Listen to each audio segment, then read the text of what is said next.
Good evening and welcome back to GK Funde YouTube channel.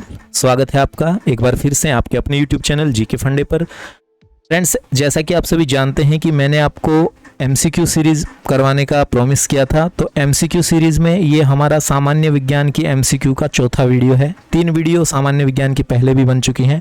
और एक ज़रूरी सूचना देना चाहूँगा, अभी रिसेंटली जो 19 जून 2022 को सीनियर कंप्यूटर अनुदेशक का जो एग्ज़ाम कंडक्ट किया गया था, उसमें जीके के 50 सवाल थे।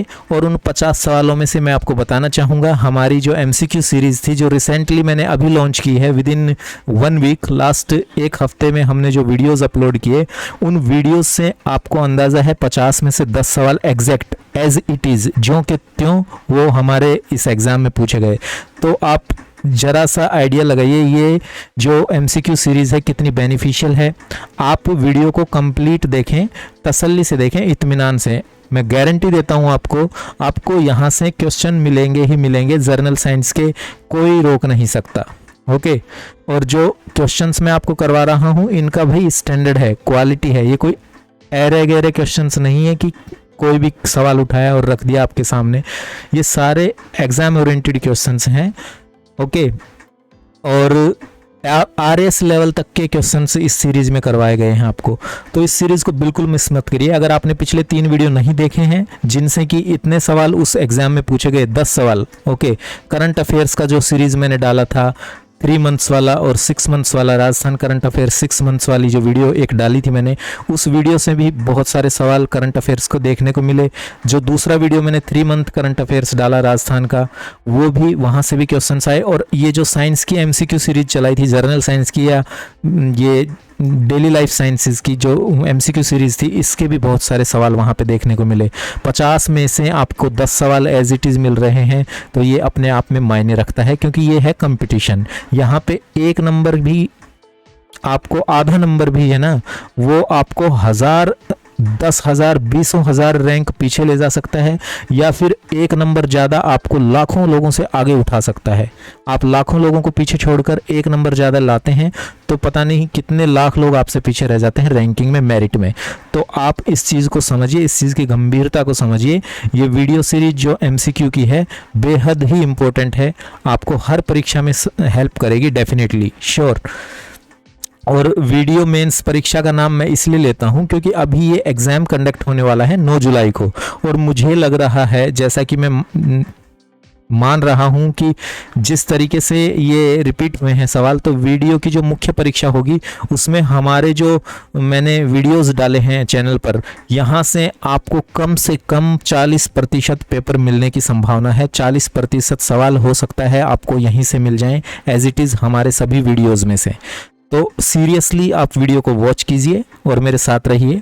चलिए आगे बढ़ते हैं इस वीडियो सीरीज़ को आगे बढ़ाते हुए। आज चौथी सीरीज है, ये चौथा चैप्टर हम कवर करेंगे इसमें, जिसका शीर्षक है भोजन एवं मानव स्वास्थ्य, इंग्लिश में बोले तो food and human health. Okay. इसमें हम क्या क्या कवर करेंगे? इसमें हम विटामिन्स पढ़ेंगे, प्रोटीन्स पढ़ेंगे, कार्बोहाइड्रेट्स पढ़ेंगे, वसा पढ़ेंगे यानी कि फैट को पढ़ेंगे, खनिज पढ़ेंगे, मिनरल्स यानी कि खनिज मतलब मिनरल्स, लवण, सॉल्ट्स पढ़ेंगे, एवं इनकी कमी से होने वाले रोग पढ़ेंगे। तो डिफिशियंसीज जो डिजीज़ हैं, कमी से जो रोग होते हैं, उनको इंग्लिश में डिफिशियंसी डिजीज़ बोला जाता है। तो चलिए शुरुआत करते हैं पहले सवाल से। पहला सवाल है कि विटामिन का कौन सा समूह जल में घुलनशील है? ओके। अब देखिए, मेरे लिए ये याद रख पाना बहुत इजी है, लेकिन हो सकता है आपके लिए, क्योंकि जो मेरा नाम है DEEPAK, दीपक, ओके, जो मेरे नाम में स्पेलिंग है उससे मैंने इसको लिंक किया हुआ है, और मुझे ये मेरी परमानेंट याददाश्त में ये चीज़ स्टोर है। मुझे हमेशा याद रहता है कि कौन सा विटामिन समूह जल में घुलनशील है, क्योंकि मेरे नाम में जो इंग्लिश के अल्फ़ाबेट्स आते हैं, जैसे डी हो गया, ई हो गया, DEEP हो गया। पी तो कोई विटामिन होता नहीं, तो ऑफकोर्स उसको स्किप करना पड़ेगा, पी लेटर को छोड़ दें, ठीक है। DEEP, ए विटामिन होता है तो ए को पकड़ लिया, DEA, ओके, और के। ये जो विटामिन्स हैं ये सारे फैट सोल्यूबल हैं, इस तरीके से मैंने याद किया हुआ है। तो जो बच गए वो सारे वाटर सोल्यूबल हैं।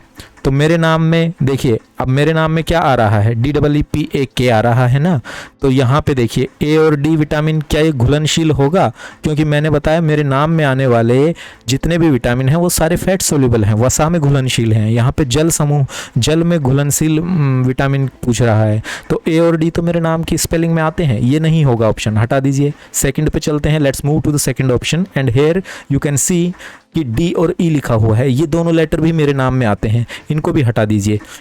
बचा थर्ड ऑप्शन ए और के, ये भी आते हैं मेरे नाम में, तो ये भी फैट सोल्यूबल विटामिन है। आपका आंसर हो गया सी और बी, ये मेरे नाम में नहीं आते हैं। Okay, that's why these are the water soluble vitamins. Okay, ये जल में घुलनशील विटामिन का समूह है सी और बी, विटामिन सी और विटामिन बी। और एक और नॉलेज वाली चीज आपको बता दूं कि विटामिन सी जो होता है ये आपका, इसकी कमी से एक रोग होता है जिसको स्क्वेरी कहा जाता है। स्क्वेरी में मसूड़ों में खून आने लगता है। ओके, मसूड़ों में खून आने लगता है, ये एक लक्षण होता है स्क्वेरी का। और विटामिन सी जो है ये खट्टे पदार्थ होते हैं, खाद्य पदार्थ होते हैं, उनमें ज़्यादा पाया जाता है। हिंदी भाई साहब मेरी वीक है, मैं आपको बार बार अलर्ट करता हूँ, हो सकता है मैं कई बार गलती से कुछ गलत भी बोल देता हूँ हिंदी में, तो प्लीज़ थोड़ा सा इग्नोर करिए। और मैं कोशिश कर रहा हूँ, I am trying to cope up with Hindi words. Okay, मैंने पूरा साइंस और मेरा जो पूरा स्टडीज़ रहा है right from my LKG UKG to up to the graduation level, BTech level तक जो मैंने कंप्यूटर साइंस से इंजीनियरिंग किया, वहाँ तक मेरा पूरा टोटल इंग्लिश में पढ़ाई हुआ है।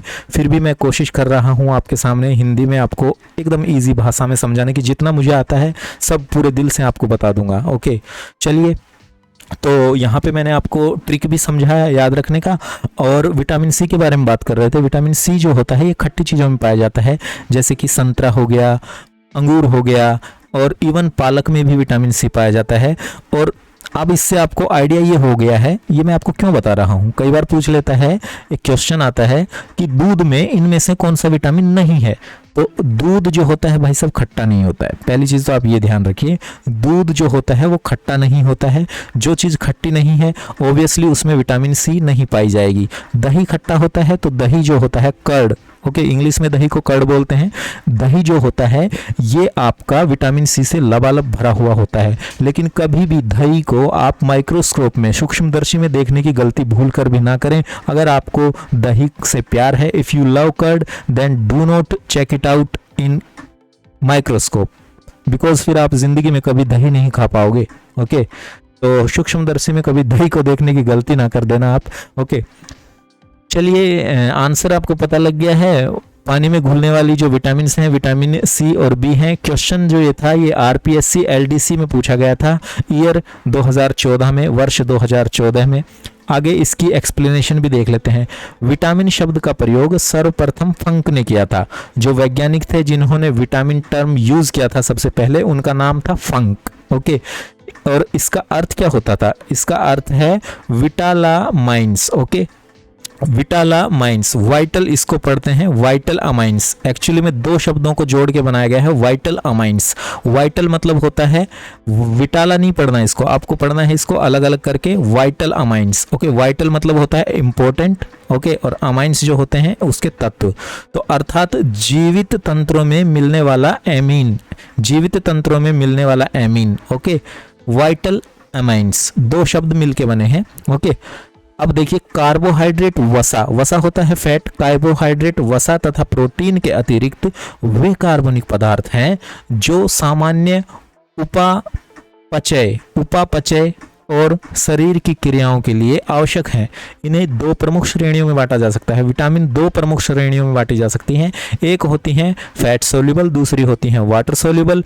वसा में घुलने वाली विटामिन वो होती हैं जो कि मेरे नाम की स्पेलिंग में आती हैं। देखिए यहाँ पे मेरा नाम क्या है, दीपक, और स्पेलिंग क्या है, DEEPAK। तो देखिए डी से विटामिन हो गया, विटामिन डी, ये वसा में घुलेगा। ओके, ए आता है मेरे नाम में तो ए भी वसा में घुलने वाली विटामिन हो गई। ई आता है, ई विटामिन भी हो गई, और के आता है, के भी हो गया। अब आप पूछेंगे सर आपने तो, आपके लेटर नाम में तो पी भी आता है, तो पी आता है लेकिन पी नाम से कोई विटामिन है नहीं फिलहाल। ओके, तो कभी इन्वेंशन अगर हुआ तो होपफुली वो भी शायद फैट सोल्यूबल ही हो। तो फिलहाल पी तो कोई विटामिन होता नहीं है। तो आप सिर्फ इतना याद कीजिए कि आपको याद रखना है मेरा नाम DEEPAK। मुझे याद करते रहिए, दुआ में याद रखिए, बहुत कल्याण होगा आपका। ओके, तो मेरा नाम याद रखिए और यहाँ पे आप विटामिन जो फैट सोल्यूबल विटामिन हैं वो आपको याद रहेंगी। उसके अलावा जितनी भी आए सब पानी में घुलने वाले विटामिन हैं, जल में घुलनशील विटामिन है। विटामिन बी कॉम्प्लेक्स हो गया और विटामिन सी हो गया। ओके, इसके अलावा यही बचते हैं, विटामिन बी कॉम्प्लेक्स हो गया, विटामिन सी हो गया। अब विटामिन बी को विटामिन बी कॉम्प्लेक्स क्यों कहा गया? ओके, इसको थोड़ा सा समझने की कोशिश करते हैं। एक्चुअली विटामिन बी जो है ये कोई इंडिविजुअल कोई एक विटामिन नहीं होता, जैसे कि बाकी विटामिन होते हैं। विटामिन ए होता है, विटामिन डी होता है, विटामिन ई के होता है, ये सब इंडिविजुअल विटामिन होते हैं। लेकिन ये जो विटामिन आपका बी होता है ये एक विटामिन्स का ग्रुप होता है, एक समूह होता है, इसलिए इसको विटामिन बी कॉम्प्लेक्स बोला जाता है। इसमें विटामिन B1, विटामिन B12 इस तरह से कई सारे विटामिन हैं, तो इसको विटामिन बी कॉम्प्लेक्स बोला गया है। ओके, तो आई होप आप समझे होंगे इन चीज़ों को। और आगे मैं आपको दिखा रहा हूँ यहाँ पे, जैसा कि आप देख पा रहे हैं कि मेरे नाम में के लेटर भी आता है जो कि फैट सोल्यूबल है। इसकी एक खास बात होती है, ये जो विटामिन के है ना, ये आपको फ्री फोकट में मिल सकती है। ओके, कैसे मिलेगी? इसके लिए आपको क्या करना होगा कि इसके लिए आपको सबसे पहले तो आपके शरीर में विटामिन डी होना चाहिए। मतलब आप विटामिन डी है ये खाने पीने से, अपने खान पान से भी ले सकते हैं, दूध में भी होता है। ओके, विटामिन डी का अच्छा स्रोत है दूध में भी होता है। और सर्दियों में जो हल्की धूप आप सेकते हैं उससे भी आपके शरीर में विटामिन डी बनता है। लेकिन विटामिन डी अपने आप में तो इम्पोर्टेंट है ही, ये विटामिन के लिए भी महत्वपूर्ण है, क्योंकि विटामिन के एब्जॉर्ब नहीं हो पाता इसके बिना। शरीर में अगर आपके डी विटामिन की कमी है तो विटामिन के भी ऑब्वियसली आपके जो एक्सक्रीटरी सिस्टम है उसके द्वारा ये निकल जाएगा शरीर से, आपका शरीर इसको शोषित नहीं कर पाता है। और विटामिन के की कमी के कारण आपको ब्लड में जो है ब्लड क्लोटिंग नहीं बनती है, जो थक्का बनता है ना खून का, कहीं पे चोट लगने पे खून का थोड़ी देर में वहाँ पे थक्का बन जाता है और ब्लड फ्लो जो आपका है वो आपका स्टॉप हो जाता है। ओके, तो वो अगर विटामिन के की आपके शरीर में कमी हो गई, डिफिशियंसी हो गई, तो फिर ऐसा नहीं होगा, आपके खून में थक्का नहीं बनेगा और ब्लड फ्लो आपका रुकेगा नहीं। जरा सी उंगली कटी नहीं कि आपको कंटिन्यूसली वो ब्लीडिंग होती रहेगी। ओके, अब बात कर लेते हैं कुछ प्रमुख विटामिन यहाँ पे दिए रखे हैं, उनके रासायनिक नाम। ओके, केमिकल नेम्स हैं विटामिन्स के, इसके और इनके अभाव से मतलब इनकी कमी से होने वाले रोग होंगे। और ये विटामिन्स किन चीज़ों में आपको मिल सकते हैं वो सारी टेबल हमने यहाँ पे आपके सामने शो की है स्क्रीन पे, यहाँ पे देखते हैं। देखिए, पहला विटामिन होता है विटामिन ए, इसका नाम होता है रेटिनॉल। ओके, रेटिनॉल, क्योंकि देखिए इसके अभाव से, अब ये नाम कैसे याद रखोगे आप? चलिए कोशिश करते हैं मेमोरी लिंक बनाए जाएं यहाँ पे याद रखने के लिए। ये जो विटामिन ए है इसका केमिकल नाम रेटिनॉल है। रेटिनॉल को कैसे याद रखेंगे? देखिए, मेरे हिसाब से आप इसको ऐसे याद करिए कि विटामिन ए की अगर कमी हो जाए, अगर विटामिन ए अनुपस्थित हो जाए, एब्सेंट हो जाए, आपकी बॉडी में कम हो जाए, अभाव हो जाए, तो फिर आपको होगा रतौंधी, नेत्र से संबंधित रोग होंगे। और नेत्र में क्या होता है, हमने पिछली जो क्लास पढ़ी थी, जो एमसीक्यू सीरीज करी थी मानव शरीर के ऊपर, जो मैंने एमसीक्यूज करवाए थे लास्ट 20 ईयर्स में पूछे गए सवाल, उस सीरीज में मैंने आपको ये चीज़ें पढ़ाई थी, रतौंधी, मोतियाबिंद और नेत्र रोग, ठीक है, दूरदृष्टि दोष और मायोपिया, वो सब चीज़ें वहाँ मैंने कवर की थी। तो देखिए, रेटिनॉल को याद रखने के लिए आपको क्या याद रखना पड़ेगा कि विटामिन ए का सीधा सीधा संबंध आपकी आंखों से होता है, नेत्रों से होता है। ओके, आईज से होता है, और आंखों में क्या होता है? रेटिना। ओके, रेटिना होता है ना दृष्टिपटल, हिंदी में जिसको दृष्टिपटल बोलते हैं। रेटिना पे ही तो आप जो चीज़ें देखते हैं, इस दुनिया की खूबसूरत खूबसूरत चीज़ों को आप जो देखते हैं, वो आपकी आंखों के अंदर रेटिना के ऊपर ही इमेज बनती है उसकी। ओके, दैट्स वाई आप इसको यहाँ से कनेक्ट कर सकते हैं अपनी मेमोरी में कि retina retinol. Okay, retina retinol दोनों शब्द काफ़ी मिलते जुलते हैं, और आई होप कि यहाँ से ही इस वर्ड को निकाला गया है कि रेटिनॉल और रेटिना। तो आंखों से संबंधित ये विटामिन है विटामिन ए, और इसका केमिकल नेम है रेटिनॉल, और इसकी डिफिशियंसी से आपको रतौंधी, ओके, नाइट ब्लाइंडनेस जिसको इंग्लिश में बोलते हैं वो होती है, मोतियाबिंद होता है, और जीरोफेथेलिमा, ओके, जीरोफेथेलिमिया भी यहाँ पे हो जाता है इसकी कमी के कारण। तीनों ही ये जो डिजीज आप देख रहे हैं, बीमारियाँ, रोग, ये जो हैं ये हमारी आंखों के रोग हैं। अब विटामिन ए की कमी को पूरा करने के लिए आपको क्या खाना चाहिए, मतलब विटामिन ए के सबसे ज़बरदस्त सोर्स कौन से हैं? तो स्रोत हैं इसके हरी सब्जियां, जैसे पालक हो गया, गोभी हो गया, हरी सब्जियां। दूसरा दूध, मक्खन और अंडे, एग्स वगैरह जो होते हैं, दूध, मक्खन, अंडे और हरी सब्जियां, याद रखिएगा। सेकंड जो आता है विटामिन डी, देखिए विटामिन डी जो होता है इसका नाम होता है कैल्सीफेरोल, ओके, कैल्सीफेरोल। अब देखिए रिकेट्स, इसकी कमी से क्या होता है? रिकेट्स और सूखा रोग और ऑस्टियोमलेशिया, ओके, ऑस्ट्रियोमलेशिया। तो देखिए मैं आपको एक चीज़ समझाना चाहूँगा यहाँ पे फिर से कि यहाँ पे विटामिन डी का कैल्सीफेरोल नाम याद रखने के लिए आप एक मेमोरी लिंक बना सकते हैं, जैसे कि मैं आपको बना के दे रहा हूँ। देखिए कैल्सीफेरोल, यहाँ पे कैल्शियम का एक आभास हो रहा है ना आपको, कैल्शियम जैसा, कैल्सीफेरोल, ओके, तो वहीं से हम याद करेंगे। देखिए ये जो रोग हैं इसके विटामिन डी की कमी के कारण, विटामिन डी अगर हमारे शरीर में कम हो जाए, अभाव हो जाए, तो हमें क्या होगा? हड्डियों से संबंधित रोग होंगे, हमें हड्डियों से संबंधित, समझ रहे हो आप? जैसे रिकेट्स हो गया, रिकेट्स में हड्डियां सॉफ्ट होके बैंड होने लगती हैं, ओके, यूँ धनुष की तरह, जैसे देखा होगा कई बच्चों के पैर जो हैं ऐसे बाहर की साइड, आउटर साइड में बैंड हो जाते हैं, जस्ट लाइक ए बो, धनुष के आकार की तरह, तो वो होता है रिकेट्स, ओके, क्योंकि उनकी हड्डियां जो होती हैं विटामिन डी की कमी के कारण, विटामिन डी के अभाव के कारण सॉफ्ट पड़ जाती हैं और उनको रिकेट्स नामक रोग हो जाता है, जो कि हड्डियों से संबंधित रोग है। और ये जो सेकंड आप देख रहे हैं यहाँ पे ऑस्टियोमलेशिया, ये भी हड्डियों से संबंधित ही रोग है, तो हड्डियों से संबंधित रोग है। अब यहाँ पे हड्डी में क्या पाया जाता है? कैल्शियम और फॉस्फोरस, ठीक है, कैल्शियम को ही पकड़ना है आपको, कैल्शियम आपको याद आ गया यहाँ से। अब कैल्शियम से आप याद कर लीजिए calciferol vitamin D, okay, calciferol vitamin D, जिंदगी भर आपको ये नाम अब याद रहेगा, विटामिन ए का रेटिनॉल और विटामिन डी का कैल्सीफेरोल, ओके। तो इसे कहते हैं असली पढ़ाई, ओके, ऐसे पढ़ना चाहिए कि जो आपने अपना कीमती समय उस टाइम पढ़ाई में दिया वो आपको ज़िंदगी भर बेनिफिट दे। तो इस तरीके से कुछ पढ़िए और आपको बहुत फ़ायदा मिलेगा लाइफ में।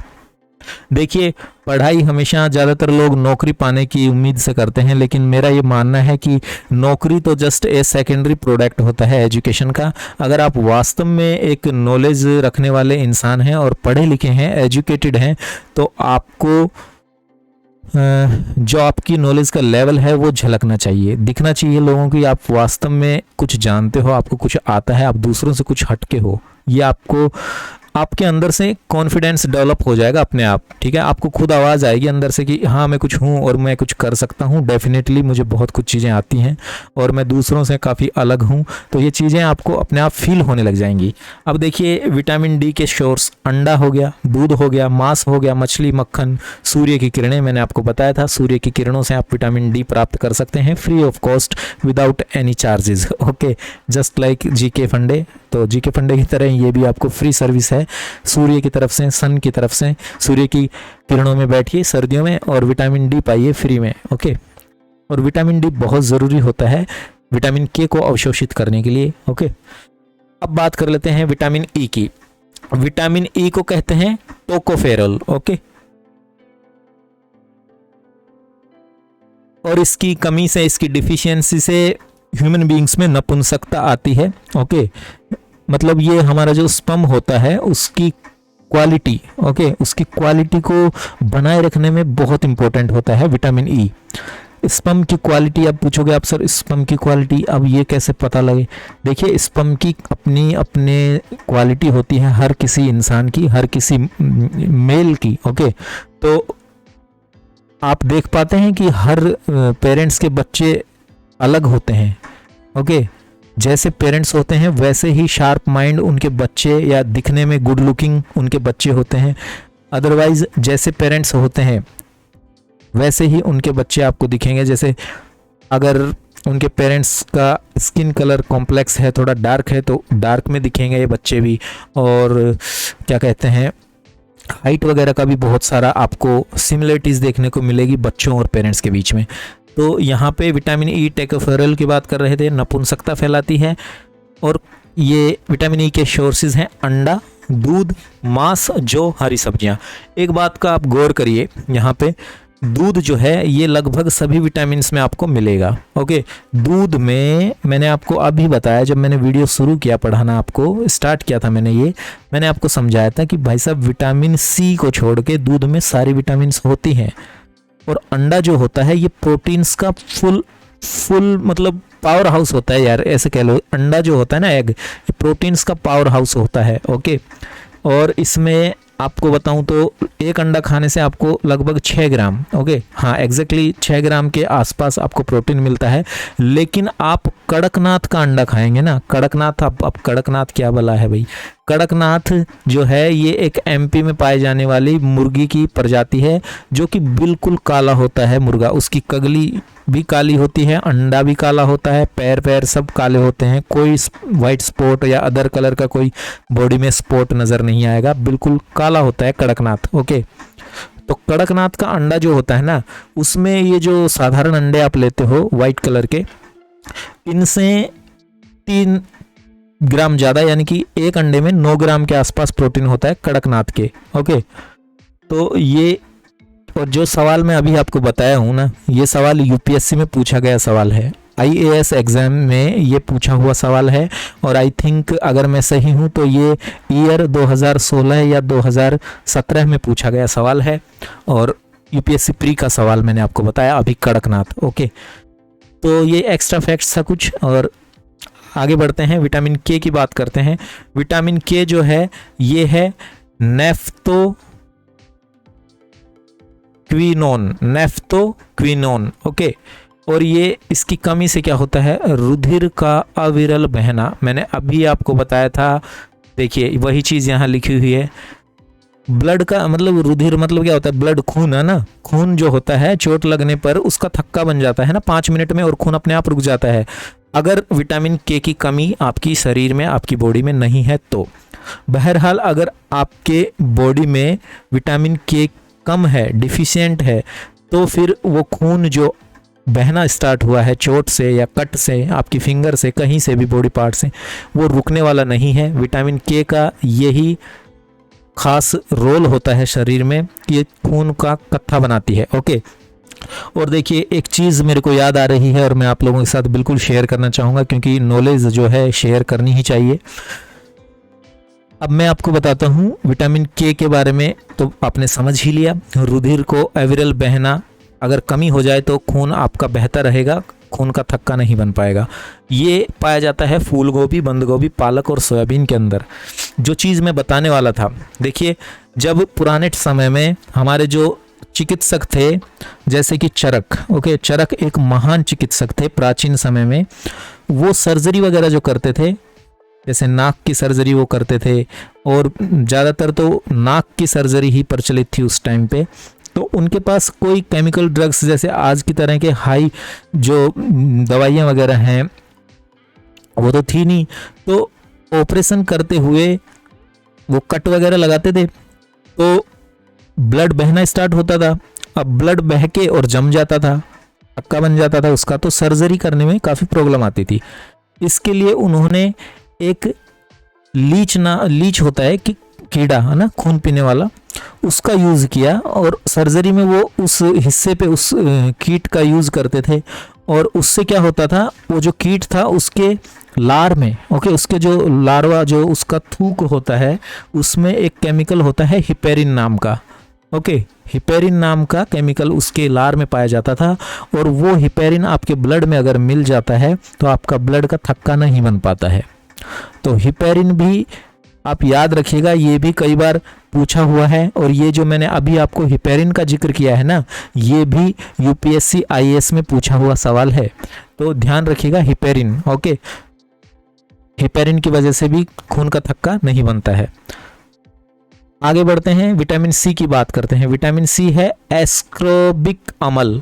ये इसकी कमी से आपको स्क्वेरी मैंने बताया था, स्क्वेरी होता है, पायरिया होता है, पायरिया में मसूड़ों से खून आने लगता है, मुंह में स्मेल हो जाती है ब्लीडिंग की वजह, ब्लीडिंग जो होता है आपके गम्स में उसकी वजह से। फिर यहाँ पे ब्रोंकाइटिस भी होता है विटामिन सी की कमी से, यानी कि श्वास नली में सूजन आना। श्वास नली में सूजन आने की जो बीमारी है इसको ब्रोंकाइटिस कहते हैं। और एक और बीमारी होती है जिसको कहते हैं जिंजीवाइटिस। जिंजीवाइटिस मसूड़ों का फूलना और ब्रोंकाइटिस श्वास नली का सूजन। ओके, जिंजीवाइटिस में मसूड़े फूल जाते हैं, जबकि ब्रोंकाइटिस में क्या होता है, श्वास नली में सूजन आ जाती है। मैंने आपको पहले ही बताया है विटामिन सी जो है खट्टी चीज़ों में पाया जाएगा। आंवला, देखिए आंवला बहुत ही ज़बरदस्त, मतलब ये कह लो कि विटामिन सी का ये पावर हाउस होता है। और विटामिन सी के अपने फ़ायदे हैं। विटामिन सी से आप कॉमन कोल्ड से बचते हैं और आपकी इम्यूनिटी सिस्टम जो है ये बूस्ट होता है। रोग प्रतिरोधक शक्ति जो होती है आपके शरीर में वो काफ़ी स्ट्रॉन्ग हो जाती है, काफ़ी मजबूत होते हैं आप। रोग से लड़ने की शक्ति रखते हैं। तो आंवला जो है ना, इसमें विटामिन सी लबालब भरा होता है, फुल होता है, ये पावर हाउस होता है आंवला विटामिन सी के लिए। ओके, और ये विटामिन सी जो है आपके चेहरे पे, आपकी स्किन पे दमक, एकदम ग्लो, दमक ला देता है। ओके, तो काफ़ी इंपॉर्टेंट विटामिन है विटामिन सी। विटामिन सी के साथ विटामिन ई भी बहुत अच्छा रोल प्ले करता है आपकी स्किन की ग्लोइंग में। ओके, आपकी स्किन, त्वचा जो है इसके निखार में vitamin C plus vitamin E दोनों ही बहुत इंपॉर्टेंट रोल अदा करते हैं। विटामिन सी आपको पता लग गया है। आंवला, नींबू रस, नींबू का रस, यार नींबू ही लिख देते ना, नींबू। एक्चुअली यहाँ पे एक यार हिंदी की जानकारी देना चाहूँगा, ये नींबू नहीं होता भाई। ओके, सभी इसको गलत पढ़ते हैं। ओके, ये जो बिंदी है ना ये इसके ऊपर नहीं आती है। वर्तनी की दृष्टि से जब पूछा जाता है आपको एग्जाम में कि कौन सी वर्तनी की दृष्टि से कौन सा शब्द गलत है, तो ये नींबू नहीं होता, ये नया नहीं आता, इस पे नींबू होता है ये एक्चुअली में। ओके, इसका करेक्ट प्रोनाउंसिएशन जो है वो आप क्या बोलेंगे, नींबू होता है ये। नींबू तो ये इसका मतलब बिगड़ा हुआ रूप है, इस शब्द का बिगड़ा हुआ रूप है नींबू नहीं होता, नींबू होता है। ओके, तो चलिए हिंदी की जानकारी दी थोड़ी मैंने, जितना मुझे पता था, मैंने भी कहीं से सीखा है। ऑफ कोर्स यार, कोई भी जन्म से सीख के नहीं आता, अपने संघर्ष से, प्रयासों से, अपनी मेहनत और लगन से सीखता है। तो बस आपके दिल में चाह होनी चाहिए सीखने की, बाकी सब कुछ चीज़ें मिल जाती हैं कहीं ना कहीं से। ओके, अब देखिए विटामिन सी जो है ये एस्कोर्बिक अम्ल कहलाता है, एसिड कहलाता है, क्योंकि इसकी जो प्रवृत्ति होती है ना, अम्ल मानी एसिड। ओके, एस्कोर्बिक एसिड कहते हैं इसको इंग्लिश में, जो इसका केमिकल नेम है विटामिन सी का। और यहाँ पे ये एसिडिक प्रवृत्ति का होता है। देखिए आपने कई बार नींबू वगैरह, अगर कोई लोग क्या करते हैं, नींबू को कट करके ना उसमें थोड़ा सा नमक वमक डाल के ऊपर, और उसको डायरेक्टली ऐसे लिक करते हैं, चाटते हैं अपनी जीभ से, और थोड़ी देर बाद उनको पता लगता है कि उनके दांत खट्टे हो गए हैं, है ना, कहते हैं ना दांत खट्टे हो गए, या जिसको दांत आम गए, भाई देसी लैंग्वेज में आम गए कहते हैं ऐसे, कि दांत आम गए, खट्टी चीज़ बहुत देर तक खा लिया आपने तो दांत खट्टे हो जाते हैं। अब यार मैं अगर यहीं पे लगा रहा तो मुझे लगता है 1-1.5 घंटा 2 घंटा तो मैं यहीं पे बिता दूंगा। चलो फिर भी मैं आपको बताता हूँ जो याद आ रहा है मुझे। वो एक्चुअली होता क्या है, जो कि मानव के शरीर में सबसे हार्डेस्ट सब्सटेंस होता है, सबसे कठोर जो चीज़ होती है मानव के शरीर में, वो होती है आपके दांतों के ऊपर की परत, जिसको कहते हैं टूथ इनेमल। क्या कहते हैं? Tooth enamel. अब होता क्या है, जब आप नींबू वगैरह खट्टी चीज़ें वगैरह खाते हैं, बहुत लंबे अरसे तक, बहुत लंबे समय तक लगातार खाए जा रहे हैं, आम खाते हैं आप, आम खाते हैं तो ऐसा फील होता है ना आपको कि आपके दांतों में थोड़ा सा झंझनाहट है, सेंसिटिविटी टाइप हो गए हैं आपके दांत। उसमें क्या सीन होता है कि वो जो खट्टी चीज़ आप खा रहे हैं ना, उसमें विटामिन सी है, और विटामिन सी एक एसिडिक तरह का विटामिन होता है, मतलब ये अम्लीय होता है, थोड़ा अम्लीय प्रवृत्ति का, एसिडिक कैरेक्टरिस्टिक लिए होता है विटामिन सी अपने आप में। तो आपके दांतों की परत जो है ऊपर वाली, उससे ये रिएक्ट करता है, टूथ इनेमल से, और ज़्यादा समय तक ये रिएक्ट करते करते आपके जो दांतों की ऊपर की परत होती है ना, उसको ये कमज़ोर कर देता है, वीक कर देता है, और कई जगह से तो बिल्कुल हटा ही देता है कुछ समय के लिए। ओके, हटा देता है, तो आपको जहाँ से ये परत हट चुकी है, वहीं पे जब आप दांत या जीभ या टच होते हैं आपस में, तब आपको वो चीज़ फील होती है कि मेरे दांत खट्टे हो रहे हैं या झंझनाहट सी, ऐसा होता है फील। तो कुछ समय बाद जब आप बंद कर देते हैं उस चीज़ को खाना, 1-2 घंटे बाद वो परत वापस रिकवर होती है और आपको बिल्कुल गुड फील होने लगता है, ठीक ठाक फील होने लगता है। तो ये थी कहानी आपके साथ जो होता है, जो एक्सपीरियंस आपने ज़रूर किया होगा लाइफ में, मैंने तो किया है भाई, तो इसलिए होता है वो चीज़। ओके, अब बात करते हैं विटामिन B1 की। विटामिन B1 का जो केमिकल नेम है, रासायनिक नाम है, वो है थायमिन, और इसकी कमी से देखिए विटामिन B है, B1 है। ओके, तो B से बेरी बेरी, क्या है भाई? B से बेरी बेरी, B से होता है बेरी बेरी, और इसके सोर्सेज हैं अंडा, दूध, फल, अनाज, सेम की फलियां, मटर, मांस। ओके, अंडा तो आपको अंडा दूध हर जगह नजर आएगा, आपको ज़्यादातर, आपको देखिए अंडा दूध ज़्यादातर विटामिन का सोर्स है। ओके, सेकंड विटामिन B2 है, इसको कहते हैं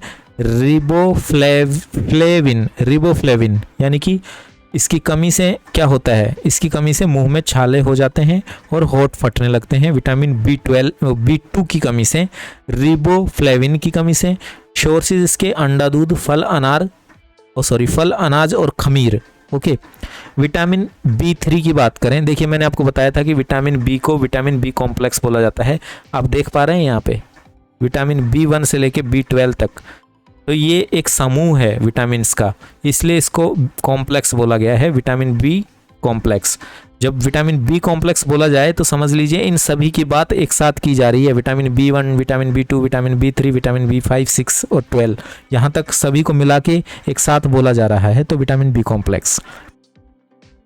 B3 की बात करिए, B3 में जो विटामिन B3 होता है, इसका केमिकल नेम है निएसिन। ओके, और बच्चों में ये ग्रोथ को कम कर देती है, बच्चों की वृद्धि नहीं हो पाती, ग्रोथ नहीं हो पाती इसकी कमी से, और ये ज़्यादातर सभी खाने वाली चीज़ों में पाया जाता है। ओके, विटामिन B5 है, इसका रासायनिक नाम है, केमिकल नेम है पेंटोथेनिकल अम्ल। ओके, इसमें इसकी कमी से डायरिया होता है। डायरिया मतलब पानी की कमी हो जाती है शरीर में, डायरिया हो जाता है आपको, और ये पाया जाता है आपका विटामिन B5 दूध में, मूंगफली में और खमीर में।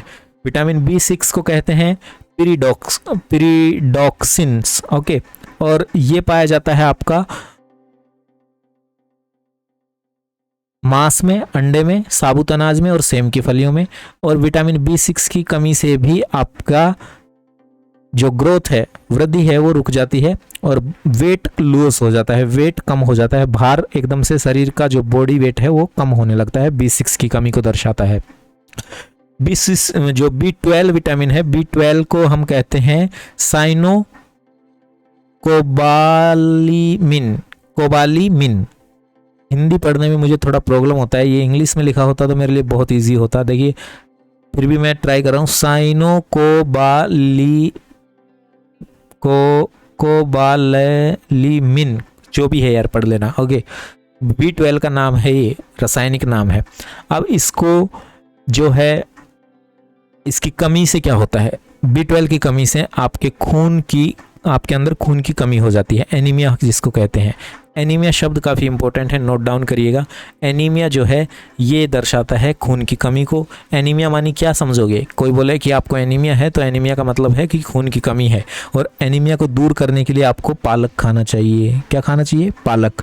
पालक में आयरन होता है, ओके, लोहा होता है। अब आप बोलोगे कि लोहा होता है तो हम खाते कैसे हैं?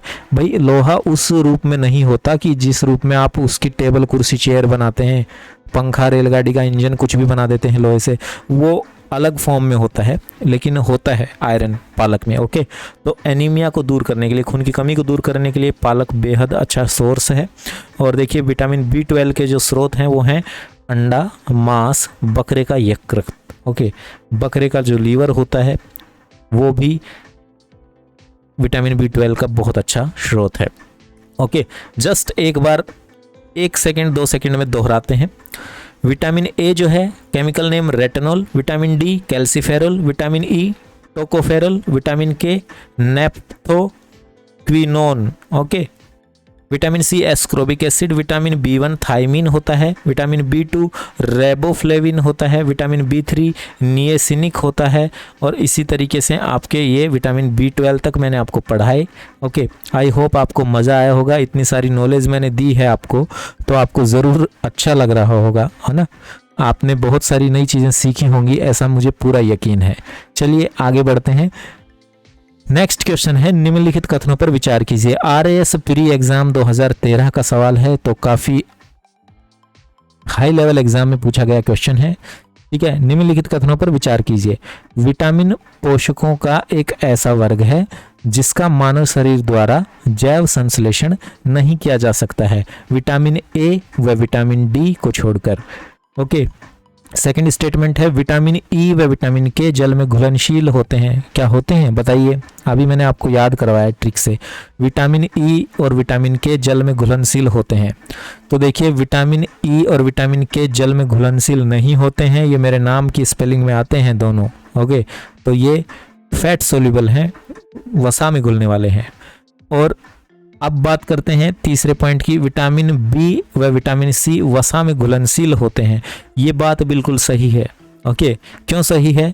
ना तो विटामिन ना तो लेटर B, अक्षर B मेरे नाम में आता है, ना ही मेरे नाम में अक्षर C आता है, तो दोनों ही पानी में घुल जाएंगे। ओके,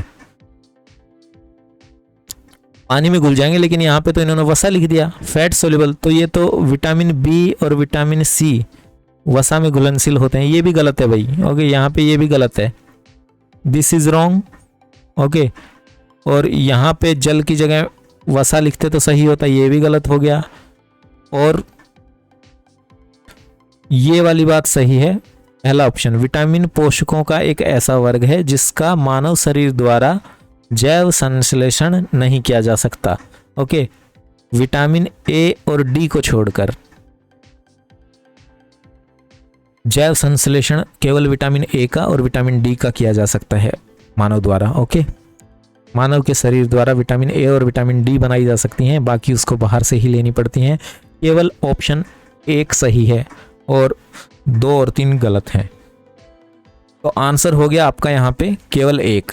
अगला सवाल देखिए, रतौंधी का कारण। रतौंधी का कारण मैंने अभी आपको बताया था यार, जब मैंने आपको विटामिन A याद करवाया था, आपको याद है ना अभी जस्ट, कि विटामिन A के कारण आंखों से संबंधित रोग होते हैं, नाइट ब्लाइंडनेस, रतौंधी, है ना। और रेटिना से क्या याद रखते हो? रेटोफेनॉल। Okay, chemical name vitamin A का। और रतौंधी का कारण फिर क्या हो गया? विटामिन A की कमी। तो ऑब्वियसली यार विटामिन A की कमी आंसर होगा यहाँ पे। चलिए, आंसर 1 बिल्कुल करेक्ट है, और ये भी RAS प्री 2003 में पूछा गया, और उसके बाद फिर से 2011 में PSI एग्ज़ाम में भी पूछा गया।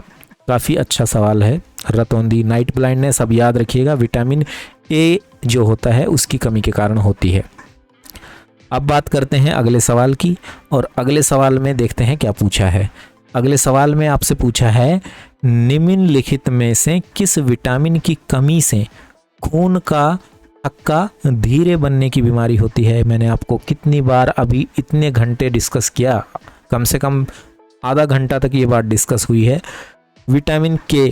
ओके, विटामिन K की कमी के कारण याद हो रहेगा आपको, लाइफ टाइम याद रहेगा। अगर आपने ये वीडियो सीरीज़ पूरी देखी ना, और मेरी बातों को गौर से सुना, नॉर्मल स्पीड में वीडियो देखा और कंप्लीट देखा, और वीडियो को दिल से लाइक किया ना भाई साहब, आप कभी भूलोगे नहीं ज़िंदगी भर। तो लाइक ज़रूर कर दीजिए, अभी लगे हाथों लाइक चेप दो यार, क्या ही जाता है आपका यार। इतनी मेहनत कर रहा हूँ आपके लिए, कहाँ से मटेरियल्स रिसर्च करके इकट्ठा करके आप तक पहुँचा रहा हूँ विदाउट एनी कॉस्ट, और क्या लोगे।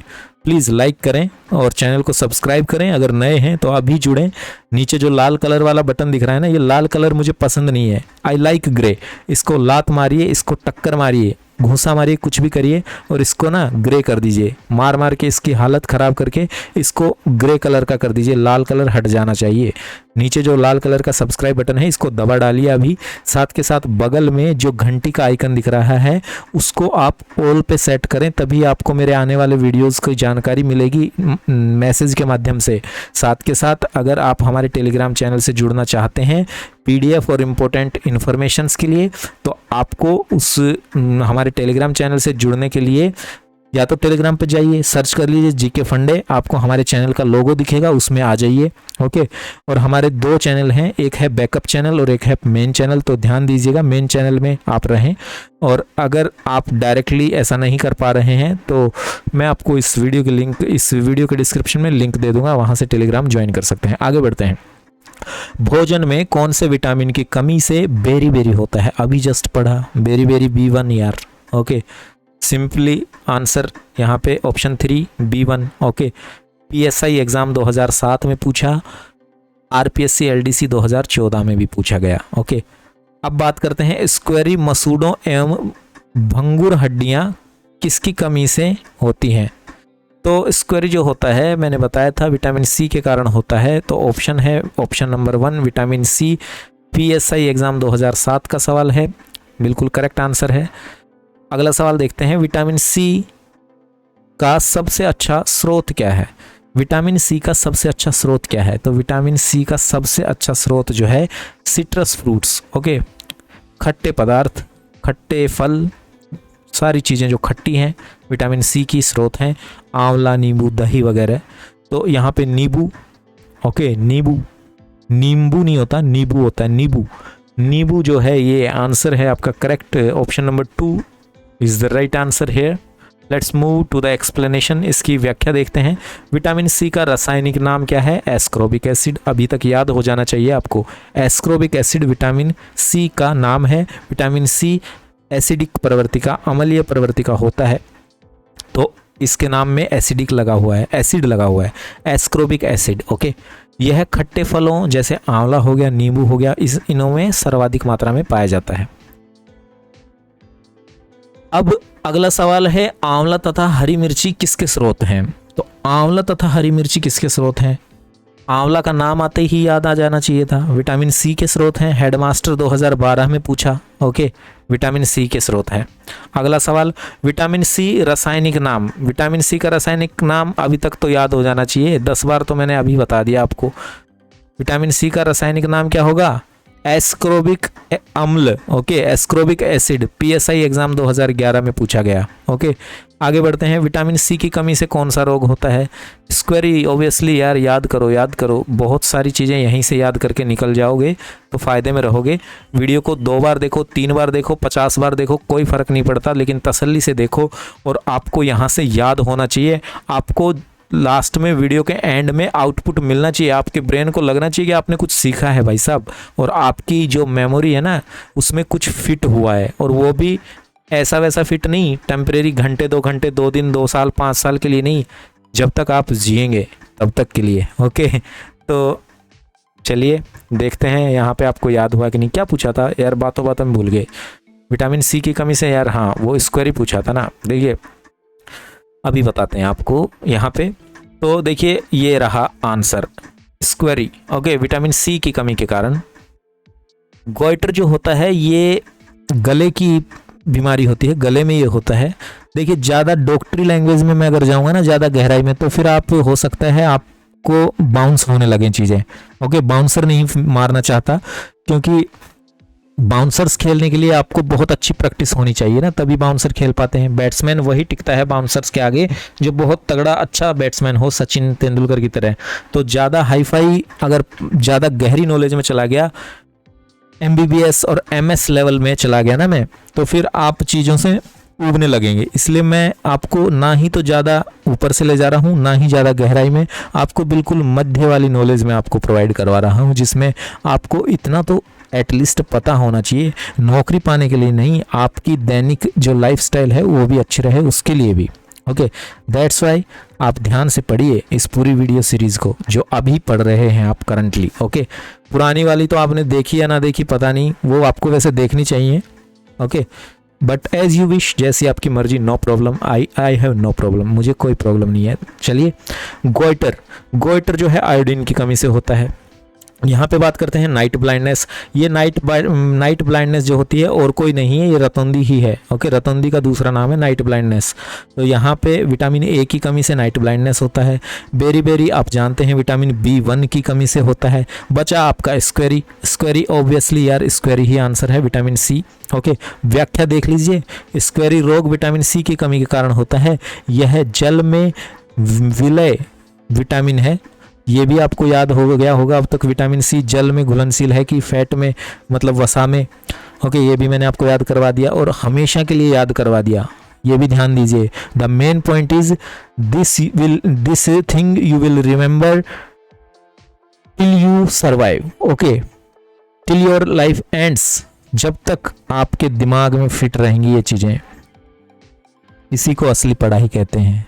ठीक है, मैं तो इसी को असली पढ़ाई मानता हूँ भाई। चलिए देखते हैं आगे। व्याख्या में कहाँ थे हम यार? विटामिन सी की कमी के कारण होता है, हाँ स्क्वेरी होता है, बिल्कुल। आगे बढ़ते हैं। यह जल में विलय विटामिन है। ओके, जल में घुलने वाली विटामिन है। खट्टे रसदार फल जैसे नींबू, संतरा, मौसमी, आंवला, टमाटर, पत्तेदार सब्जियां आदि विटामिन सी के प्रमुख स्रोत हैं। ये विटामिन मानव में कोलेवन के निर्माण के लिए आवश्यक है। ओके, तो मानव में ये क्यों आवश्यक है? कोलेवन के निर्माण के लिए। आगे बढ़ते हैं। यदि देखिए, मैं अगर ज़्यादा आपको हर चीज़ समझाता रहा ना तो ये वीडियो बहुत लंबी होने वाली है। मैं मतलब मेरे पास इतना नॉलेज है इन चीज़ों का, ये जो सब्जेक्ट है इसका, कि मैं अगर आपको इस चीज़ पे 10 दिन भी पढ़ाऊँ ना तो भी वीडियो ख़त्म नहीं होगी।